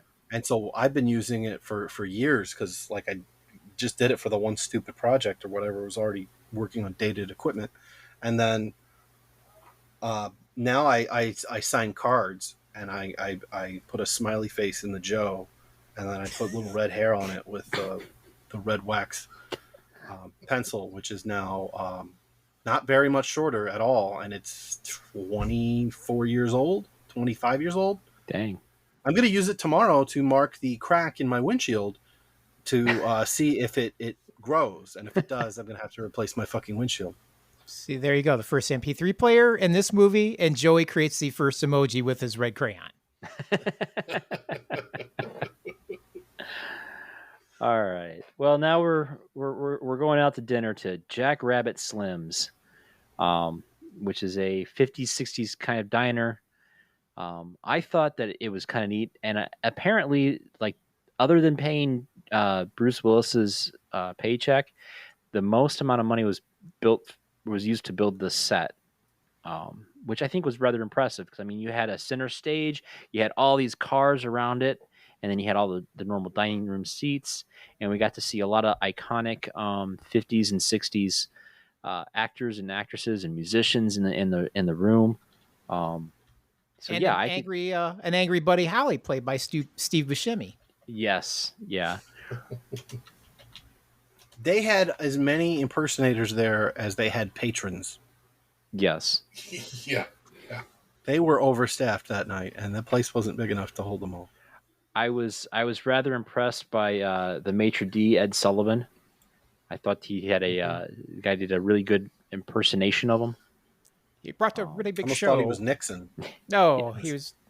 he's introducing you to the really big show. And this whole scene where Vincent and Mia are sitting at this table in a classic 50s Chevy, or no, it was Cadillac. Sorry. You get to see more of a rapport between the two. I mean, they had this great conversation again, Quentin Tarantino's conversational dialogue, and you get to truly see how beautiful a woman Mia is, and Uma Thurman. I mean, this is kind of the movie that put Uma Thurman on the map. I mean, yeah, she was in previous movies, like The Adventures of Baron Munchausen. Was it Mystic Pizza? Or am I getting that confused with somebody else? Julia Roberts was Mr. Okay. Pizza. That's Julia Roberts. Dangerous Liaisons. Oh, yes. Dangerous Liaisons. Yeah. So, but yeah, I mean, this is the movie that kind of made Uma Thurman a household name. And I just thought it was neat that we get to see her and embody this Mia Wallace character. And, I just kind of curious, what do you guys think of the whole Jack Rabbit Slim's conversation and the whole scenario that was going on in that room or in that diner? I was going to say, I think it's another really good way of just kind of setting up this these two people who are just meeting each other kind of for the first time, probably outside of like general introductions. I imagine once Marcellus Wallace was married, there probably was an introduction to Mia at that time, but this is like, now Vincent has to spend quality time with her, keep her happy, but not cross that line. The one thing that I find totally depressing, though, is that I think a $5 milkshake now is the cheap milkshake, because yeah, I'm literally looking it up. Like, man, I didn't get Dairy Queen, but I looked at Oberweis. It's a regional thing. They have really nice, good milkshakes, and the small starts at $7. Of course it does. Of course. That's the and small. then if you go to a diner to get a really The large good, is $9. yeah, that's what we're talking about. Like a good, like old-fashioned milkshake from a diner, you've got to be paying like $10 for that. But you know, you can pick up Inflation something sucks. cheap. Let's look it up. 1994 inflation calculator. Timeout. Inflation calculator. Here we go. So we're gonna put $5. You gotta be quicker, Joey. It's gonna keep inflating.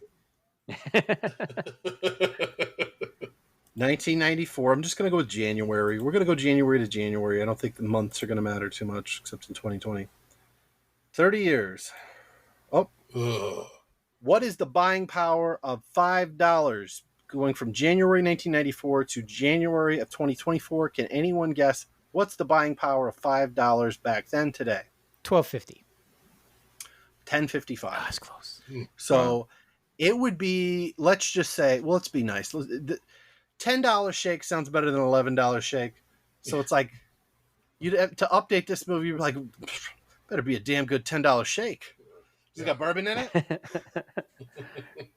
You know, You're like, no, it's Shake Mix. This is Burger King. you know, and I'm just curious. Is that you go out to apparently have a nice dinner with somebody? What adult is going to not order a non-alcoholic beverage? Me. Maybe they didn't have a liquor license. Because I'm Well, cheap. Okay, but you know, I drink at home. I drink alone. They So both Vince like is already on they heroin, prefer drugs so- over alcohol. yeah, I was just say, yeah, Andy said it right. Vince is already on heroin. Mia's gonna go do a bump in a few minutes. You know, it's kind of like the Wild Bunch. Yeah. Remember they were saying the temperance people were saying like, you know, $5 for a drink. Yeah, that was in the Wild Bunch. Someday it'll be $5 for a fucking milkshake. There you go. So that drink's $15 there. Okay, You're Matt. paying for the atmosphere. So moving on a little bit from the shake, because we seem pretty infatuated with this milk beverage. Yes. Matt, this Well, is no, it. I'm This fat. this is the this is where you get your superhero tie-in. Where's that? Can you tell me, Mr. Comic Book Guy? No, That was an uncomfortable silence. Yeah, that was, man. It's like Yeah. I'm stumped. I hate when I can't think of it. This is where you get John Travolta. He hits the floor and he does the Batman. Oh, Bat Tuesday. Yeah, the yeah. Batusi. Yeah. Gets the old fingers, does the old V's across the eyes. I'm like, Yep. oh, Matt's gonna eat this up. I was Nobody fingered like Adam West.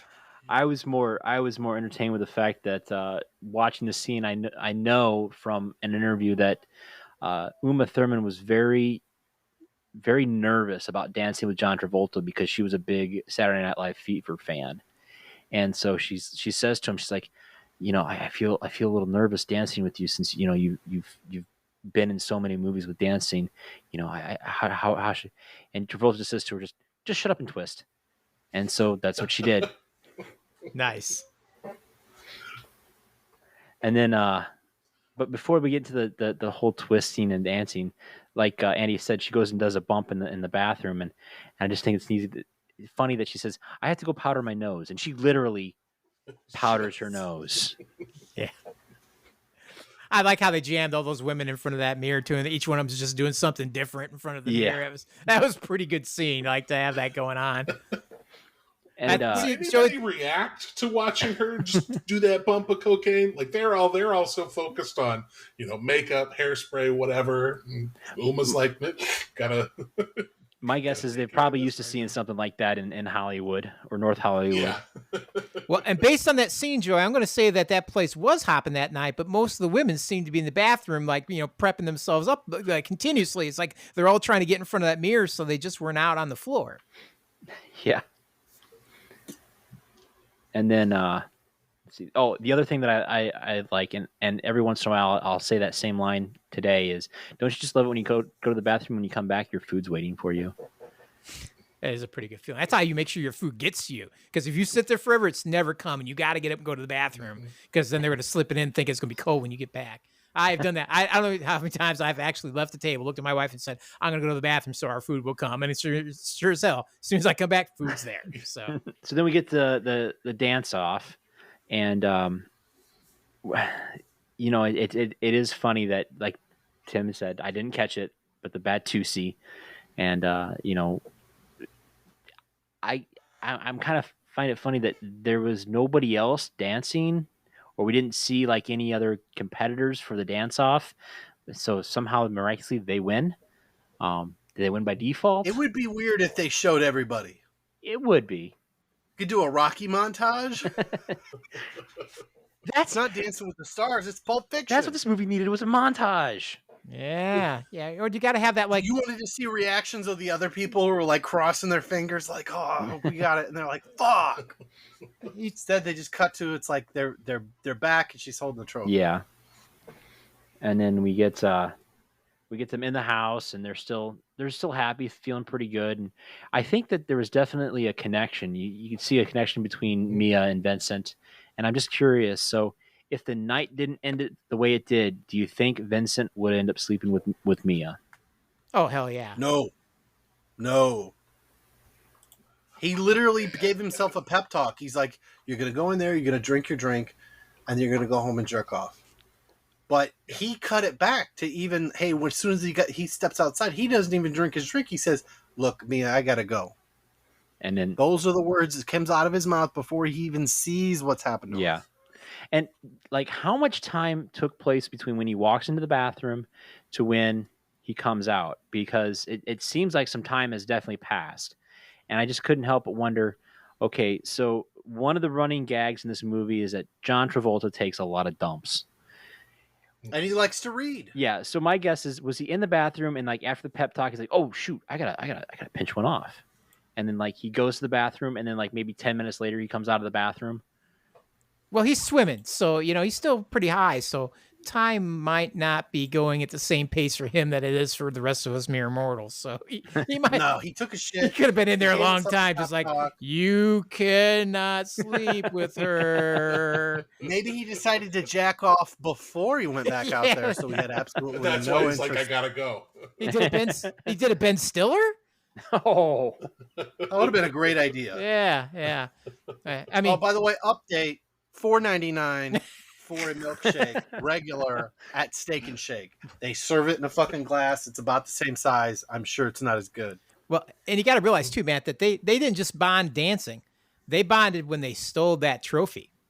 Because there if you go. listen to the radio, or if you listen when Bruce Willis later on is walking by on his way to his apartment, there's radio and TV playing out of each one of those. One of those actually reports that somebody stole the trophy from that place. So it was the two of them that steals the trophy. That little Easter egg, you got to really be listening, but it's in there. Gotcha. Yeah. Oh, you know what? I think that they did win, and then it's a big trophy, and you couldn't give that out like every hour or even every night. No, that's what I'm saying. They stole it. It's just one of So, those like for show, and they're like, yeah, oh they hell probably give no. them a gift certificate Yeah. with their name on it and said, "Come on back for for a free $5 milkshake," and it's a picture of the trophy. This is a prop, and they took the prop home. How awesome would it That's have been what to I'm see the thinking two of them coming around now? They're giggling like a couple kids jumping into his convertible, driving off. Just, they're all running out and stuff. It'd have been awesome. Vincent comes out of the bathroom and he sees Mia, who made a huge mistake by doing heroin like someone would normally do coke. Now, I'm not real up on drugs and everything. It was Pepsi. She thought it was Coke, but it was Pepsi. Okay. And She a lot of pep it did have. Failed the challenge miserably. They set it up. They said, "This is some strong shit. The Pepsi challenge, man." She looked at the camera. She's like, failed, "This yeah. is not Coke. This is Coke too." So Vincent immediately grabs her semi-conscious, totally unconscious body and hightails it out of there and calls a friend. Phone a friend before we even got to what was that game show with Regis Philbin? I didn't pay attention. What kind of cell phone did he have? Was it a big brick or was it a car phone? I think I it was thought like the it old was- Nokia flipper, wasn't it? Yeah. Yeah, it was like We were past the Zach Morris brick. yeah. It was Okay. it was It was Yeah, that it's kind of Motorola a- one that flips, like it's like a little bit smaller and it has the mouthpiece flips down. I think that's yeah, what that not phone yeah, was. not the StarTAC, but like before the StarTAC. The one they made the cool thing in Sliders off of, I think. Yeah. If you ever watched that TV series, the little time machine he makes, or Sliders. portal jumper. Sliders. Hey, listener, if we're wrong, write us in at mamreviewspodcast@gmail.com. So yeah, so he calls and phones in a friend, and he says, "Hey, Regis, you got to help me out here." Oh, I'm sorry, not Regis, Lance. Calls Lance, and Lance is sitting there, as we'd said earlier, he's smoking a cigarette, eating Fruit Brute, which is probably 10-year-old Fruit Brute. Yeah. 10-year-old Fruit Brute. Yeah, I just can't help but smile because Fruit Brute was like my favorite monster cereal as a kid. And I'm like, you don't see it nowadays. I thought they already got rid of it by the time you were born. No, there were still some boxes around. I remember eating some. 1982, it was discontinued after an 8-year run. Let's see, when was Fruit Brute brought back? Because they would bring it back. They brought it back several times. I think like 2013. The 2000s, I think, yeah. 2014, it was just discontinued again. I could have swore they brought it back again in the 90s, so shortly after Pulp Fiction, but apparently I am fucking wrong. Matt, did you find your box underneath the sink all the way to the back behind the pipes? Was that where you found your Fruit Brute? Were you eating 10-year-old cereal, sir? I might have been. It was at my grandmother's house, and she had a big pantry. He could have been like 4 eating like the last box of Fruit Brute that expired 6 months earlier. Right.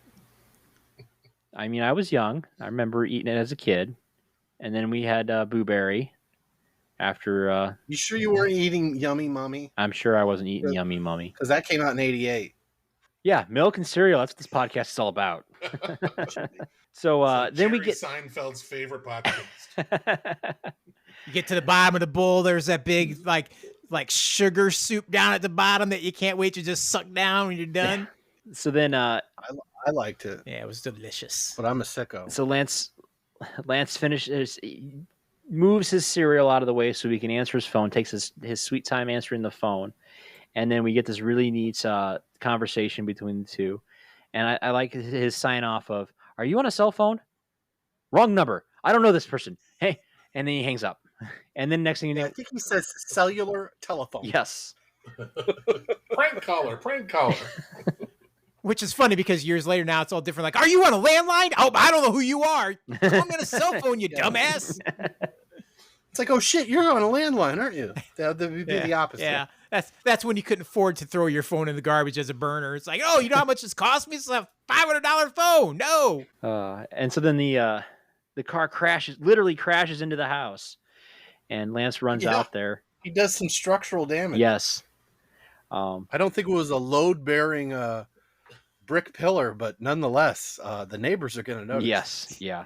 Yet none of them do. He does this at like 3 a.m. Not one neighbor comes out and is like, what the hell, dude? I'm trying to sleep. I got to work in the morning. I think she said it was the woman with the shit in her face said it was 1:30 a.m. Yeah. But it could have been a weekend. Maybe everybody's up. Maybe it's a very happening neighborhood. It's still 1:30, man. Somebody smashes in my neighbor's house. I'm going to notice that. Yeah. Yeah, we're old now. We're just like, you fuck around after 11 o'clock. And yeah. Nothing good happens after midnight. So that's usually when I do have one exception to that, though, if you'll again, indulge me. So my father was a police officer, as nobody knows until this moment. And he used to park his squad car out in front of our house. And him and I are home one evening and we're watching an action film. And we thought for a second that we heard a noise. And I was like, no, I think that was just a car chase we were watching on TV. We were watching some action film. They're having some car chase. They're smashing stuff up and everything. He's like, well, he goes, okay, well, keep the movie paused. I got to go to the bathroom. I'm like, all right, I'll get myself something to drink. And I walk into the kitchen and I, rinse out my glass because I'm going to get something different. I look out the window and there is a car out in front of our house on its hood, literally spinning around in a 360 degree.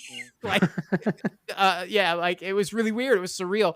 Literally, we're watching the car crash scene on TV. Some guy had been driving home drunk and managed to hit the neighbor's car, careen off my dad's squad car, flip his car over, and then it was just spinning in the middle of the road. So I'm like, all timed with the film you were watching. All timed with the film we were watching. So I guess there is a possibility that you might not notice somebody smashing into your neighbor's house. That's my one time I can say that happened to me in real life. So it was a weird situation. Wow, these new speakers are fucking great. Yeah. Fucking THX and George Lucas, that shit works. Felt the house rumble. Need more bass. So then, Travolta or Vincent tells Lance all about the situation. Says that this is Mia Wallace. This is Marcellus Wallace's wife. You got to help me. And then we get this wonderful. I loved how he dropped her right there on the lawn. Yeah. He's like, look. He goes, I'm gonna have to tell him that you did nothing while you just stood by and did nothing while she died here. Like, he just drops her body, and then he goes, all right, now help me pick her up. That was I loved that. Like, he couldn't do two things at the same time. He's like, I gotta plead my case and I can't hold her and drag her. Well, because he's Italian, he has to talk with his hands. You help me or I'm gonna tell. Yeah. Yeah. We're both gonna get in trouble. So then they bring her inside, and we get the most iconic needle sequence in Pulp Fiction, and I gotta say, I thought it was like really neat, just the whole fact of, all right, so you're just gonna stab it into her, like just a quick thrust, like what, 3 times? Stabbing motion. That was great. Yeah. 3 times. That's No. the best line. I gotta stab her 3 times. And then I guess It's true. Some people take directions literally, especially when it's something they've never done before, and you have to be very aware of how you're instructing them. so. Wouldn't you have liked to seen him stab her 3 times? No? Maybe. I think once was enough for me. And of course, to get it right, evidently they shot that whole scene of him stabbing her in reverse. That makes sense. So, and then like her, You're gonna have an accident. I don't care how dull that fucking prop is. You're going toward her and you're gonna stop. No, we're gonna pull it away. Yeah. Yeah. And And that I needle's thought- legit. Like that long ass needle like that, that's legit. Cause well, it's an adrenaline shot. It's got to get through the sternum, through the muscle, and right into the heart. And I'm like, ooh. Puncture her breastplate. That's the word. And then Yikes. I thought it was funny that he was asking for a black magic marker, and instead she brings him a red one, and so she's like, A fucking felt pen. Yeah. By the way, that's what he brings her. What I was just talking about. A red wax crayon or pencil, if you want to call it, a wax pencil that you would use to mark a reel to reel before you cut it. So we're back to my bullshit story. So she gives him the shot, or he gives him the shot, and then she immediately wakes up, and I thought it was funny that Lance goes, "Okay, are you all right? Say something." Something. What other Vin Rames movie do they say the words "say something"? Is it Mission Impossible? No, Ving Rhames says it because he wants to make sure that the nurse he just rescued for a car accident isn't a zombie in the Dawn of the Dead remake. Say something, and she goes, "Please help me," or something of that nature. But she doesn't say something. That would be pretty great. That's exactly what I thought, because she looks a little Uma Thurman-esque. And then, of course, to cap the night off, they go back home, and Vincent's like, "So where do we stand on this? I would appreciate it if, my boss didn't hear about this." And she, of course, then she says, if he heard about it, I'd be just in as much trouble. So they're kind of cool. And then, of course, we get to hear the Fem Force 5 joke. And I forgot to mention this earlier when they were having their conversation. She talks about the Fem Force 5. Is it just me, or does that sound like a really cool TV show? Sounds like Well, you know what it turned into, right? That's what it turned into. That's what I thought as well. Yep. That's where it originated, the idea of these female assassins. But yeah, I would watch that show. I would enjoy that, even with the silly vaudevillian jokes at the end of each episode. It was a Charlie's Angels ripoff. Yeah. Yeah. So there's a right way to do it, and then there's a wrong way to do it, and then there's Kill Bill. Yeah. Well, next up we have is the Gold Watch and Butch. And I gotta say, Our first butt yeah, I stuff. say seeing Christopher Walken come in and do this whole monologue of where he had to keep this watch Up his ass. for Up his ass. for 2 years. I had this hunk of metal. Your dad got His dysentery. father had it up his ass for 5 years before he died of dysentery. Yeah. A total of 7 years. He literally spells it out. 5 years with your dad, he dies of dysentery. 2 years up my ass.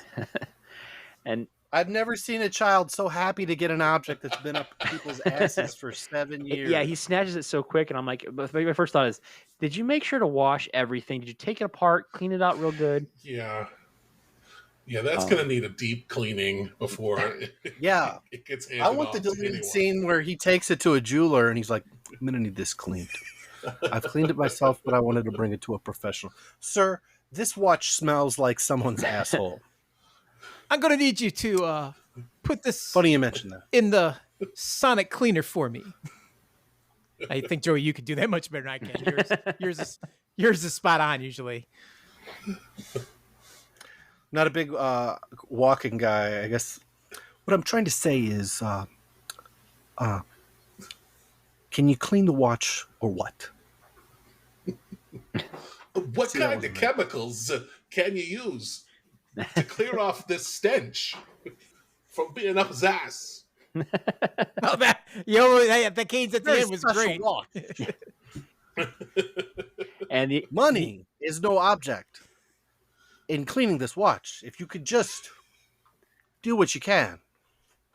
That was more like Shatner. Yeah. I'm sorry. I think the Walken Award goes to Andy for this bit. Yeah, yes, I think Andy got I it. would love to see Shatner do that same scene with the watch. Do you think there was a little hole in his eye when they when years. they brought him in the room? I kept this uncomfortable hunk of metal up my ass. Do you think there was a little horror in Walken's eye though when they brought him in? They're like, we would like you to explain the ass watch to this young child. It's like, doesn't this get me arrested or something? This seems so wrong. He did True Romance. He knew it was going to be off the wall. But still, He's an actor. Did you see him do the Captain Hook stuff live? No. Oh my God. So like somebody fucked up or did it on purpose, just to like get people talking about it. I don't know.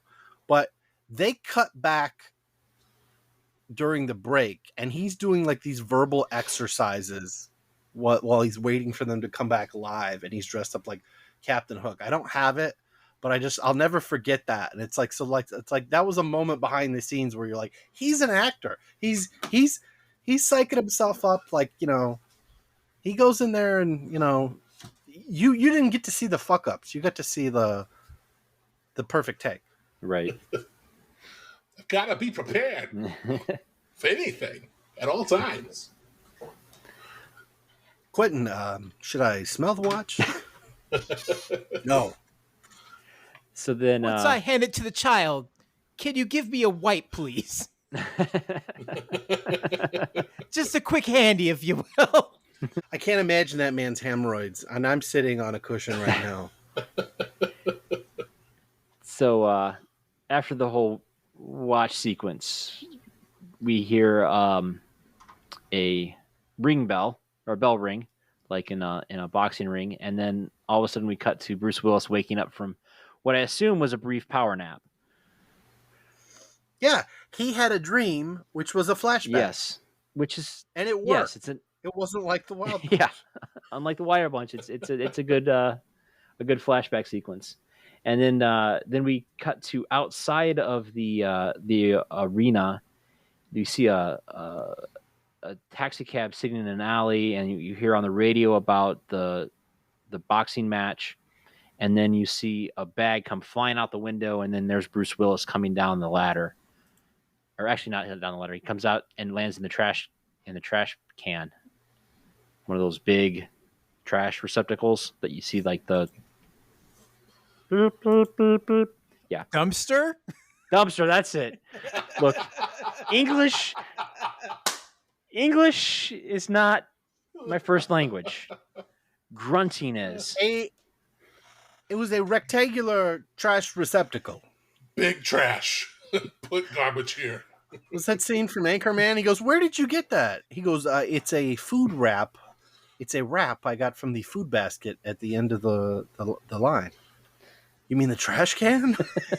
You're eating a coffee filter. It's in the portable house on wheels.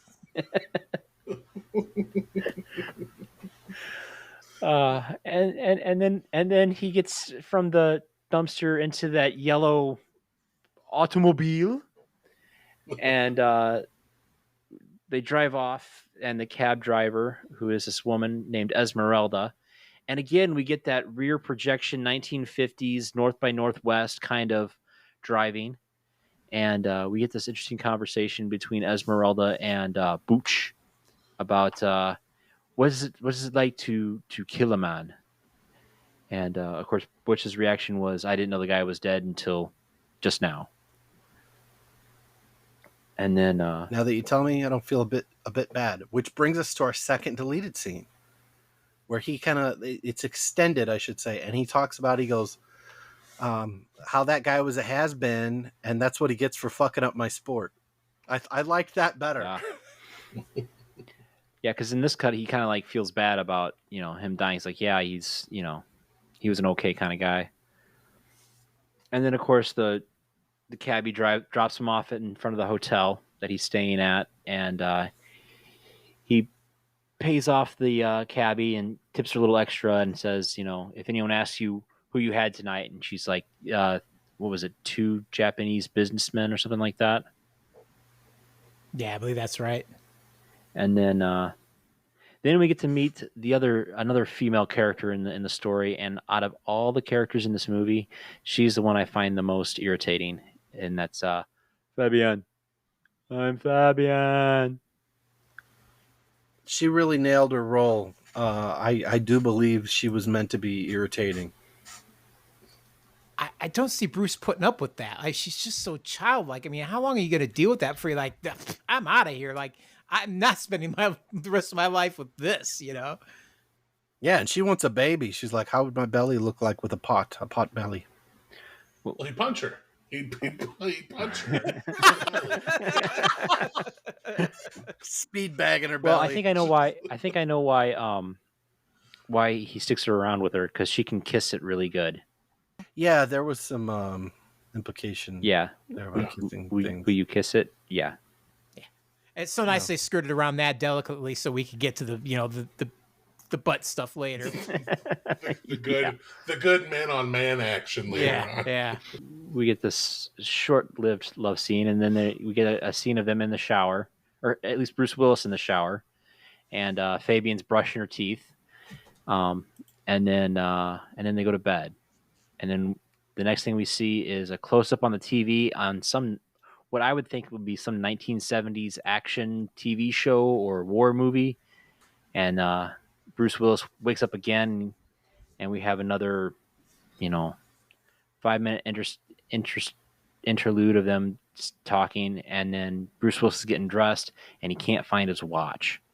And I gotta say, that was seeing him get angry, explode, and then like he just throws the TV immediately. Just from that point, and then all of a sudden he just brings it all in, controls himself.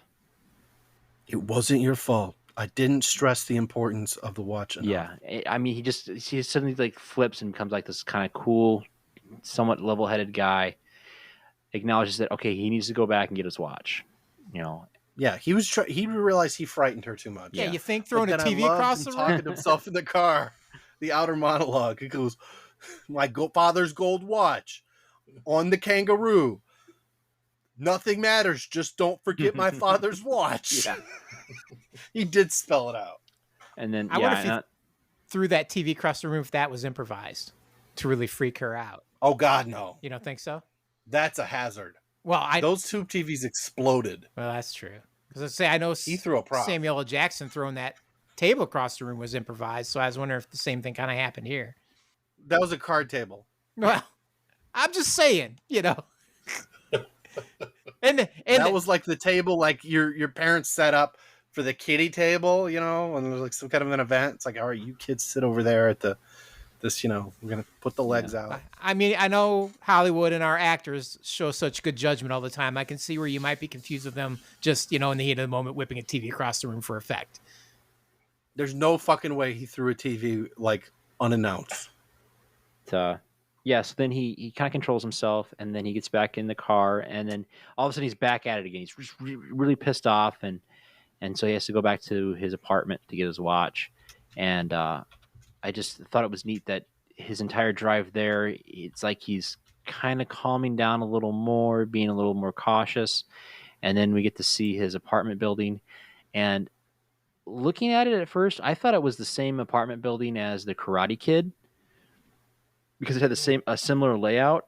But after doing some minor research, I found out that this was shot in North Hollywood, whereas the Karate Kid was shot in like Southern California. So 2 completely different apartment buildings.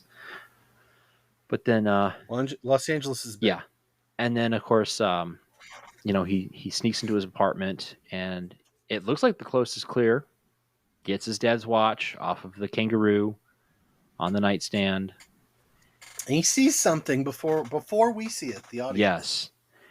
And then that's of course when we find out about the other important shit in the movie. Is John Travolta's, I think, 3rd crap, time-wise. What were his other 2 poops? I mean, he was in the bathroom giving himself the pep talk. Yeah, well, I'm going to assume he took a poop then, because he was in there for a while. All right, that's a poop. You said this is the third This poop. is the second poop. Well, You're in my wheelhouse right now, Matt. The second poop. The third one, I guess, would be at the end of the movie when they're in the diner. Correct. That is the third poop. But you're right. It's out of sequence, so technically this is the third and his final poop. And I'm wondering if now I understand. Since Mia OD'd, maybe he's like, okay, that's it. I'm done. I'm not doing this anymore. Because I think when you come off heroin, you start to get constipated. So maybe that's why he's pooping all the time. Could be. I think that's a legit symptom. Yeah. So he can't be high all the time. So he's constipated from heroin. I could talk about poop all night. So and hemorrhoid. So we see the final showdown between Bruce Willis and Vincent when all of a sudden the Pop-Tart pops and Bruce Willis fires the machine gun and thus kills Vincent Vega. Yeah, I want to blame it on the toaster pastry. Rather gruesome, blood everywhere. But if you're gonna go like Elvis, that's one way to do it. I think they missed a gold moment there though, because there's that moment when Vincent snubs him in the bar and makes that comment to him. Yeah, it was a setup for later. He's like, I'm not your boy. I don't remember what he says to him, but it would have been great if he'd have looked at Bruce. He called him a palooka and punchy, yeah. But did he physically? It was all over. Butch started it. He goes, "What are you looking at?" Right. Well, it would have been great if Bruce would have looked back at him and like, you should have been a little nicer to me in the bar, huh? Then kill him. I thought they missed that one moment where he could have just been like, "Yeah, you've been nice to me in the bar, huh?" Well, if this was the last, would have been a John McClane moment. Yeah. I would say if this was the last Boy Scout moment, it would have been, I just punched your card. Next time you have a chance to kill someone, don't hesitate. So then, thanks for the advice. So then Bruce Willis, aka Butch, thinks that he gets away, so he sneaks back to his car, and he's like, "Yeah, that's how you're gonna get him, Butch. You're gonna keep underestimating you." And then he pulls up the stop sign, and who do we see? But Mars. Counting flowers on the wall, they don't bother me at all. But Marcellus Wallace getting donuts, crossing the street and stopping dead in his tracks. Something cigarettes and watching Captain Kangaroo, and then it just explodes. Yeah. Like we're back to violence. It's like he guns it. Like Marcellus Wallace didn't get a chance to drop the fucking donuts. He goes, "Motherfucker!" Yeah. Doesn't get a chance to pull his gun. Boom! And what happens when you gun it at a red light? you get hit. Yep. You get T-boned. Gets T-boned, and then Marcellus Wallace comes to, and we get to see a cameo of Kathy Griffith, who was fucking Quentin Tarantino. That's how she got in the movie and in 4 Rooms. Nice. And then if you think about it, like if you take away his fame and his money, yeah, they would be the type to date each other. Yeah, she's gross. Anyway, and she's on the D list for me. She's ugly inside and out. And then and then Marcellus starts taking pot shots at Bruce or at Butch, and clips the girl next to him, and then they have a quick foot chase into everyone's favorite pawn shop, and that's when we get this rather Approach the counter. unique sequence of events that take place. Yes, I noticed that the pawn shop owner had one brown eye and one blue eye, and I never noticed that until I watched it in 4K. Huh. I don't know. I have to look it up if the actors really like that, or if they were trying to make it look like one of his eyes is false or something like that. It's just something a little sparkle they wanted to do in the movie. But yeah, he had one brown eye, pun intended, and one blue eye. Spider's caught himself a couple of flies, and we're introduced to Zed. Now, when they wake up, I got to ask, what was he spraying in their face? Fire extinguisher. So it was an old-fashioned fire extinguisher. One of the ones with the water canister, and he was just spraying them down with that. Okay. Because he kind of takes and sets it to the side, and then we get that whole sequence. Yeah, definitely not for kids. Definitely not for bubblegum in a dish. Yeah. How many pieces do you wish? And he didn't say catch a tiger by its toe. He said the N-word. So I think he was always planning on stopping on Marcellus Wallace. And then, of course, we have the rape scene, and then butt love. I was just gonna say, what's the purpose of the gimp in this scene? Because they pull him out of the box and they like leash him up to whatever, and then he just kind of stands there. And is he just there to stand guard of Bruce Willis? Is the gimp gonna get a turn? Like, if everything goes the way it's supposed to, is the gimp like next in line? Like, what do you think the purpose of the gimp is in this whole sequence? Well, I think he's there voluntarily, and he likes to be treated like shit, and he's part of their little gang. I don't know if he can speak or he just never got a chance to speak. By the way, Ving Rhames was in a movie with a guy in a similar suit. He was also in People Under the Stairs, where he has the gimp suit. It might be the same one. And my thought was, like, when Bruce Willis breaks free, and you have that artificial slow motion there. They also did the artificial slow motion when they were closing the door to Marcellus Wallace's butt doom. When he knocks him out, now seeing it again, like, the gimp is on such a device. I don't think he choked to death per se. No, I think he was definitely hanging by his neck. So he may have been the sole survivor of this situation. That ends until he wakes up and Marcellus Wallace decides to kill him. I'm just sitting thinking that there's a bunch of writers in the room going, we're going to have this anal rape scene, and it's so status quo these days. How can we just kick this up another notch? And they're like, I don't know, a guy in a leather suit out of a box. Brilliant. These guys are into fucked up. Do it. Yeah. Yeah. Perfect. Print. Yeah. But the gimp's sleeping. It's like he has empathy. He's like, I don't want to wake him up. The other guy's he's the alpha. He's the dominant. He goes, well, I guess you better wake him up then. And then the finger tapping on the leather head. Yeah. That was pretty messed up. Yeah. You have a hollow skull, buddy. Make your skin crawl. Now, while Bruce Willis does have this change of heart, he decides to, he can't leave a man to die in such a torturous way. God knows how long. Oh, no, I don't think that's it, Joey. They might turn him into a gimp. He takes his time picking his weapons. I didn't enjoy that. I like when he grabbed the chainsaw. I thought very, very Bruce Campbell-like. And then he sees the baseball bat.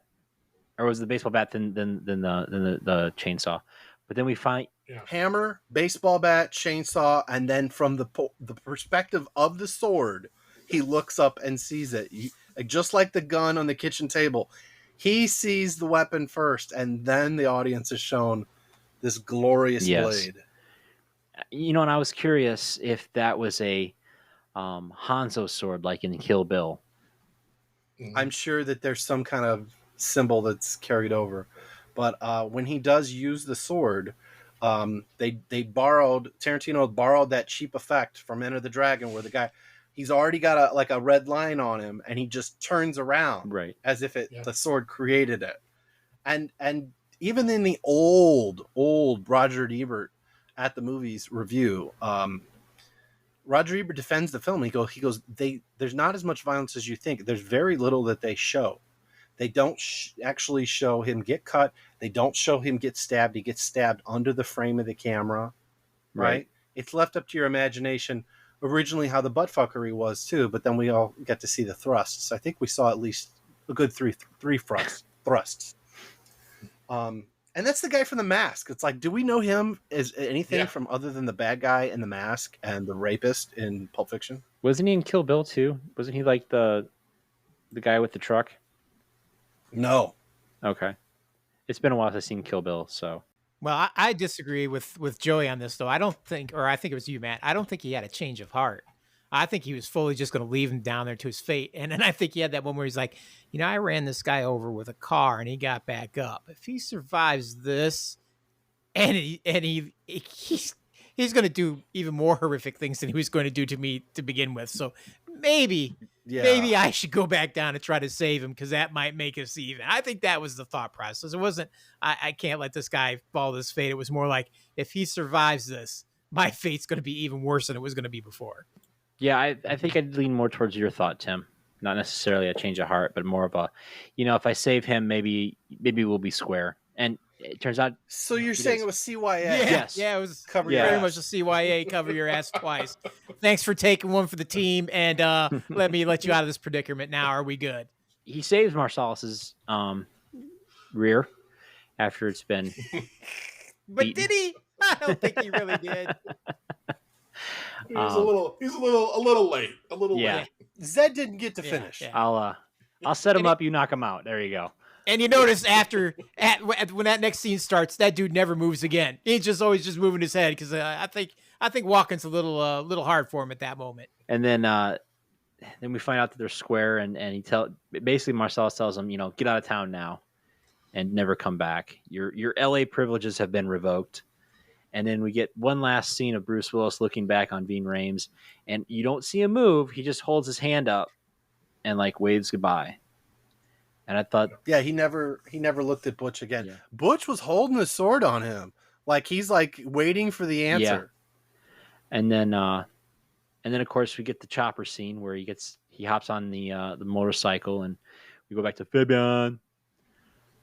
Sorry, I really don't like her character. I don't either. But no. But it does have the Zed's dead. The best baby. line, Zed's dead. the Zed's dead is my favorite line from And then this they played the Twilight Zone. Do do do do do do do do. That's a good one. I have one last question about the film, and that is, in your opinion, what do you think is the most iconic pulp fiction or pop culture scene in this movie? The music. The music. What about you, Andy? What do you think is the most iconic pop culture thing in this movie? And I think we kind of talked about it earlier, but I think it's the Royale with cheese. I think that's become something that's so even people who haven't seen this movie know that it's Royale with cheese. Correct. And that they can kind of go back and reference that. Oh, it's from this. Have you ever seen it? No, but I know it's from Pulp Fiction. That or the dance. True. I think the dance is another really big moment too. That and I also feel like this is part of this is because we're of a certain age that have kind of been with this movie from the get-go, and 30 years later we're able to kind of look back and go, oh, well, this thing was so big at that point in time that it's that's what stood out then.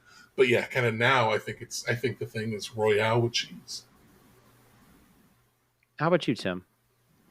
For me, it's got to be The Briefcase. I mean, what movie came out 30 years ago that people to this day are still on Reddit arguing about? I mean, literally, when I was looking that stuff up, there were posts within the last month of people still having this. And you get other people that get on these Reddit sites and be like, I cannot believe you people are still fucking talking about this and arguing this out. It was just, it was just like the latest theory is that it's Hunter Biden's laptop. There you go.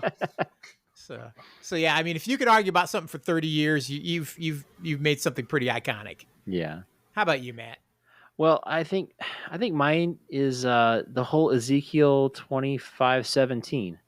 I mean, like I said, I heard the whole quote on the CD before I even seen the movie, and it kind of stuck out in my mind because I mean it's Sam Jackson doing this great speech, and it's so ingrained in pop culture now that it's actually on his tombstone in the Captain America movie when he faked his death.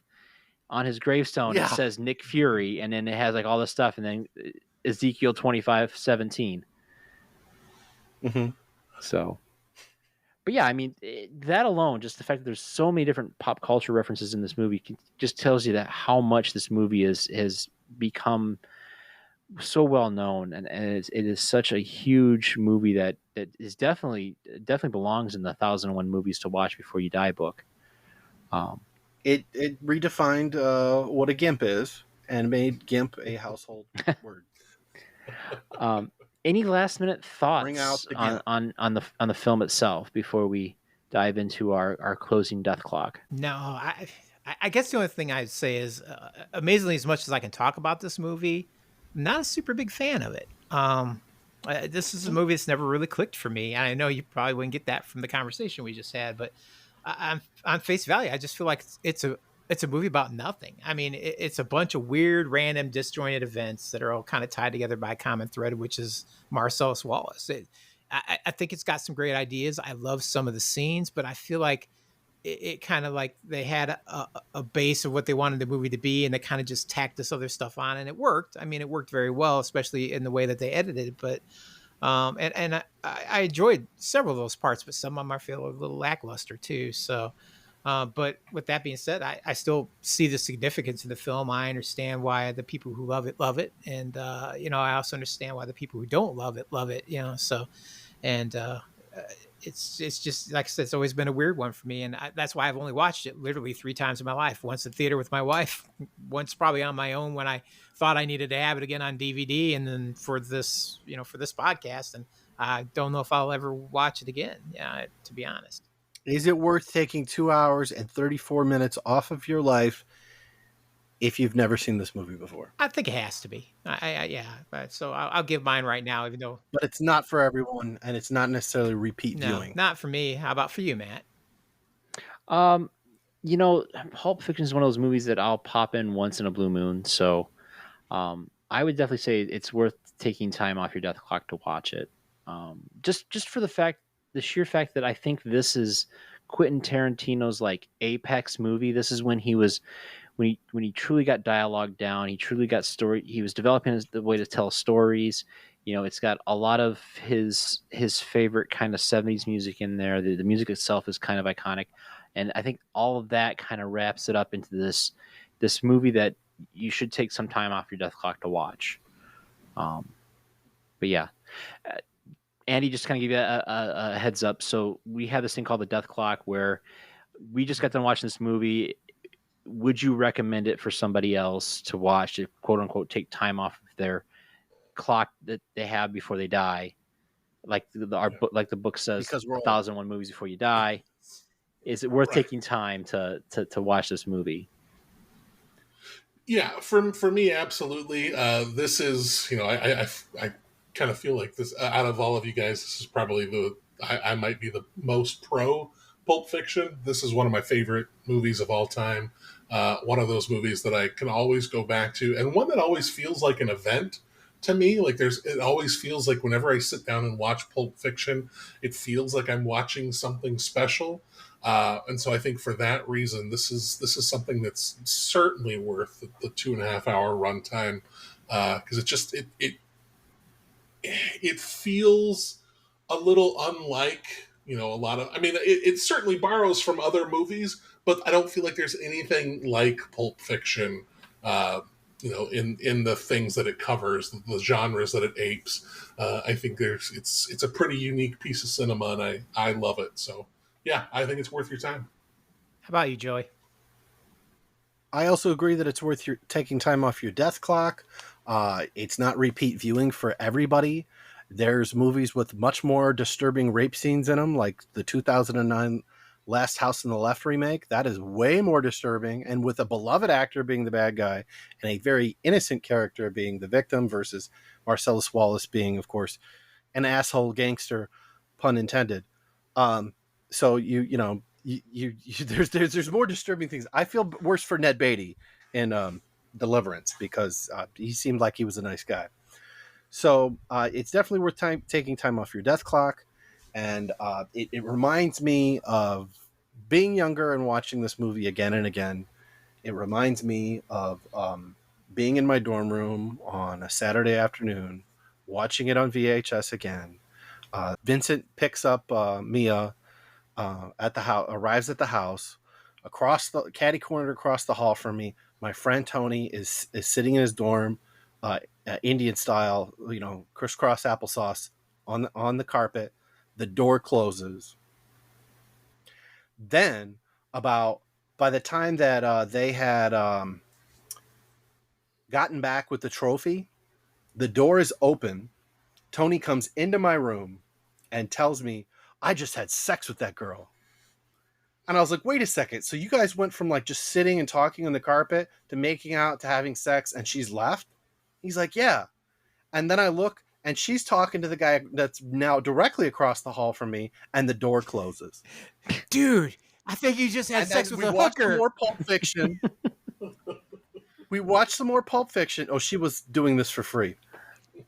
And then she leaves that guy's room a little bit later. And I go up to him. I go, what did you two do in here? And he's trying to be a gentleman. And he's like, oh, nothing. We were just talking. I was like, why was the door closed? He's like, whatever. We're talking. And I go, okay. Do you know she just had sex with your neighbor next door? And he had this look on his face of horror. And that's what I'll always associate with this movie is like, she was in there, got the deed done, had sex with two guys before half of this movie was over, probably only within a 40-minute period. And it was all clocked against Pulp Fiction. Wow, I now feel. I was to say that's not necessarily complimentary towards them. Yeah. No, that young lady I think had some issues, and that's what she would do. She didn't go to class very much. She would drop out eventually, and I think she just went, from boys' floor to boys' floor at the dorms, and just saw who was DTF. And yeah. All right. Memories. Okay, Matt. All right. How about you? How about your death clock? You didn't really give us your opinion on that one. I did. I said it's worth it. I went to this whole thing about how it's a great movie about conversation and Quentin Tarantino's a bit developing story, probably his apex film. Okay. Yeah, you did. Okay. Yeah. So I think the only other thing I'd say about it is I think what makes this film special and what it does is it brings indie filmmaking to the mainstream. There's 3 movies from this time period that you have to watch that brings the indie film accessible to everybody who wouldn't normally go and watch that. And that's Pulp Fiction, Clerks, and El Mariachi. Those are the 3. These guys, they bring this indie feel, and now everybody's like, maybe there's more to see than just the main, stuff that Hollywood's been kind of cramming down our throat all these years. So I think that's why they're important, to watch each one of them. Even if you're not a fan of them, you should watch each one at least once. Gotcha. Well, with that, we'll head over to our mail call. And folks, if you want to write into our show and tell us what you think of these movies we've reviewed, or if you have an opinion about something we said, or if you just think that Joey's completely off his rocker and someone needs to, rein him in, write us at mamreviews@gmail.com. That's mamreviewpodcast@gmail.com. If you put Pulp Fiction in the subject line, you will get a digital code for the movie Pulp Fiction. It expires towards the end of 2024. It's still good. But you have to be the first one. The first one to send us that email. Yes. The first. I don't have unlimited digital code. I mean, put Pulp Fiction in the subject line. Tell me to go fuck myself, and I will reply with a screenshot of the digital code. All right, guys. Well, Andy, this is usually where we have a segment where we call "What You Watching." So, outside of Pulp Fiction, is there anything that kind of grabs you that you're interested in telling about our audience about? So, what you watching? Yeah, so I recently, I think it's wrapping up its theatrical run now, but I went to and saw Julio Torres' Problemista. It is the latest kind of film from A24, kind of an absurd comedy that has a heart of gold at the center of it. I Is there a hooker with a heart of gold in the movie? No hooker with a heart of gold in this one. This is Oh, darn it. Sadly, it doesn't go. Oh, wait a second. Oh, there is a hooker. This kind of. So there's Pretty woman. Did she know Joey? No. So Did she what go to school happened? with Joey? Yes, I've she never been was- with a hooker. She was. I have been around one, but I wasn't with her. She visited the floor above Joey for a week at a time. No, it's a really interesting movie that I really was very surprised by the time the movie got to the end of it, just how much I enjoyed it, how kind of invested I felt in it. Again, it's not a movie for everybody. It's very weird. Like, just the whole way that the characters kind of carry themselves, the way they interact with each other. And it, even at the beginning, like, you might find yourself just super annoyed with these characters, and then they kind of grow on you over the course of the hour and 45-minute runtime. And it's just this weird story about, like, art and, kind of finding somebody that you can connect with, kind of finding your purpose. I thought it was delightful, and it just I'm so high on it because it just shocked the hell out of me by how much I enjoyed it, because I thought it was going to be decent, but by the time it was over, it's something that I would consider one of my favorites so far this year. So Problemista, that's one I just saw the other day. Where can people watch that again? So it's still in theaters, but it does have a premium VOD release right now, so you can find it on like Apple Video, Prime Video. It's the high price. When in doubt, ones. Go to justwatch.com and it'll Yes. tell you if it's streaming somewhere, either for rent or on a legitimate subscription website. Yep, most definitely. Just Watch is one of the greatest tools in the world. It's the phone book, Yeah. if you remember what those are, but for movies, streaming. What about you, Joey? What are you watching? I am 3 episodes into Fallout. No spoilers. I ended on the episode where they go fishing. Actually, there's fishing. So they've gone fishing, and that's where I'm at. So it's good. I think I bought one of the video games a long time ago. I think that's when they switched to the first person perspective. And I've never played it, but the TV show's good. Tim? Okay, so I have actually watched the movie that allowed me to buy a DVD player. When this movie came out, my wife was like, VHS is fine. And then this movie came out. She's like, we have to get a DVD player. So I have been watching the original Matrix. And I watched that because I was actually on our friend's YouTube live stream with the MCU's Bleeding Edge. So I was over there with our friends over there reviewing the Matrix this week. So if you get done with this podcast and enjoyed it, go check me out over there with our friends. Fantastic. Well, guys, I didn't have anything cinematically fantastic to bring for what I'm watching. I was up late one night just editing our podcast, and I came across this film, and I said, okay, I have to mention this film because it is by far the worst bad movie. And that is from 1991. So 3 years before Pulp Fiction, Samurai Cop. And It's an acquired taste. I've watched. Watch a montage. Watch a super. Yeah, edit I of the movie. watched maybe about 5 minutes of it, and then I started skipping through the movie. So I'm like, this is so bad. Bad acting, bad everything. I was expecting to see something a little better quality, but yeah, it is. It is terrible. If you want to see a good version of it, go out to Tubi TV, type in Riff Tracks Samurai Cop. Far funnier. They talk more about it than anyone should. The only I believe Red Letter Media has done things. the on only it as really well. funny bit is the fact that the main character is down on the ground while his female partner is up in a helicopter and they're having a conversation without any radios, like they're standing next to each other. And they're not reading lips and they're not doing telepathy. It's bad. Well, I was going to say, it's like, look who's talking. The babies are talking with telepathy. Okay. Gotta use your imagination. So, yeah, that's what I've got. Andrew, thank you so much for joining us tonight. Where can our listeners hear your stuff? So you can check out, basically, if you look for Fat Dude Digs Flicks on Apple Podcasts, Spotify, Amazon Music, Good Pods, wherever you get your podcasts, you can find me there. And that we have, like I said, Let's Talk About, which is the main show. It's an interview show. Then there's the Criterion Break, where I'm joined by my two friends, Blake Ginnathan and Derek Veerink, and we dive into our love of the Criterion Collection proper and the Criterion Channel.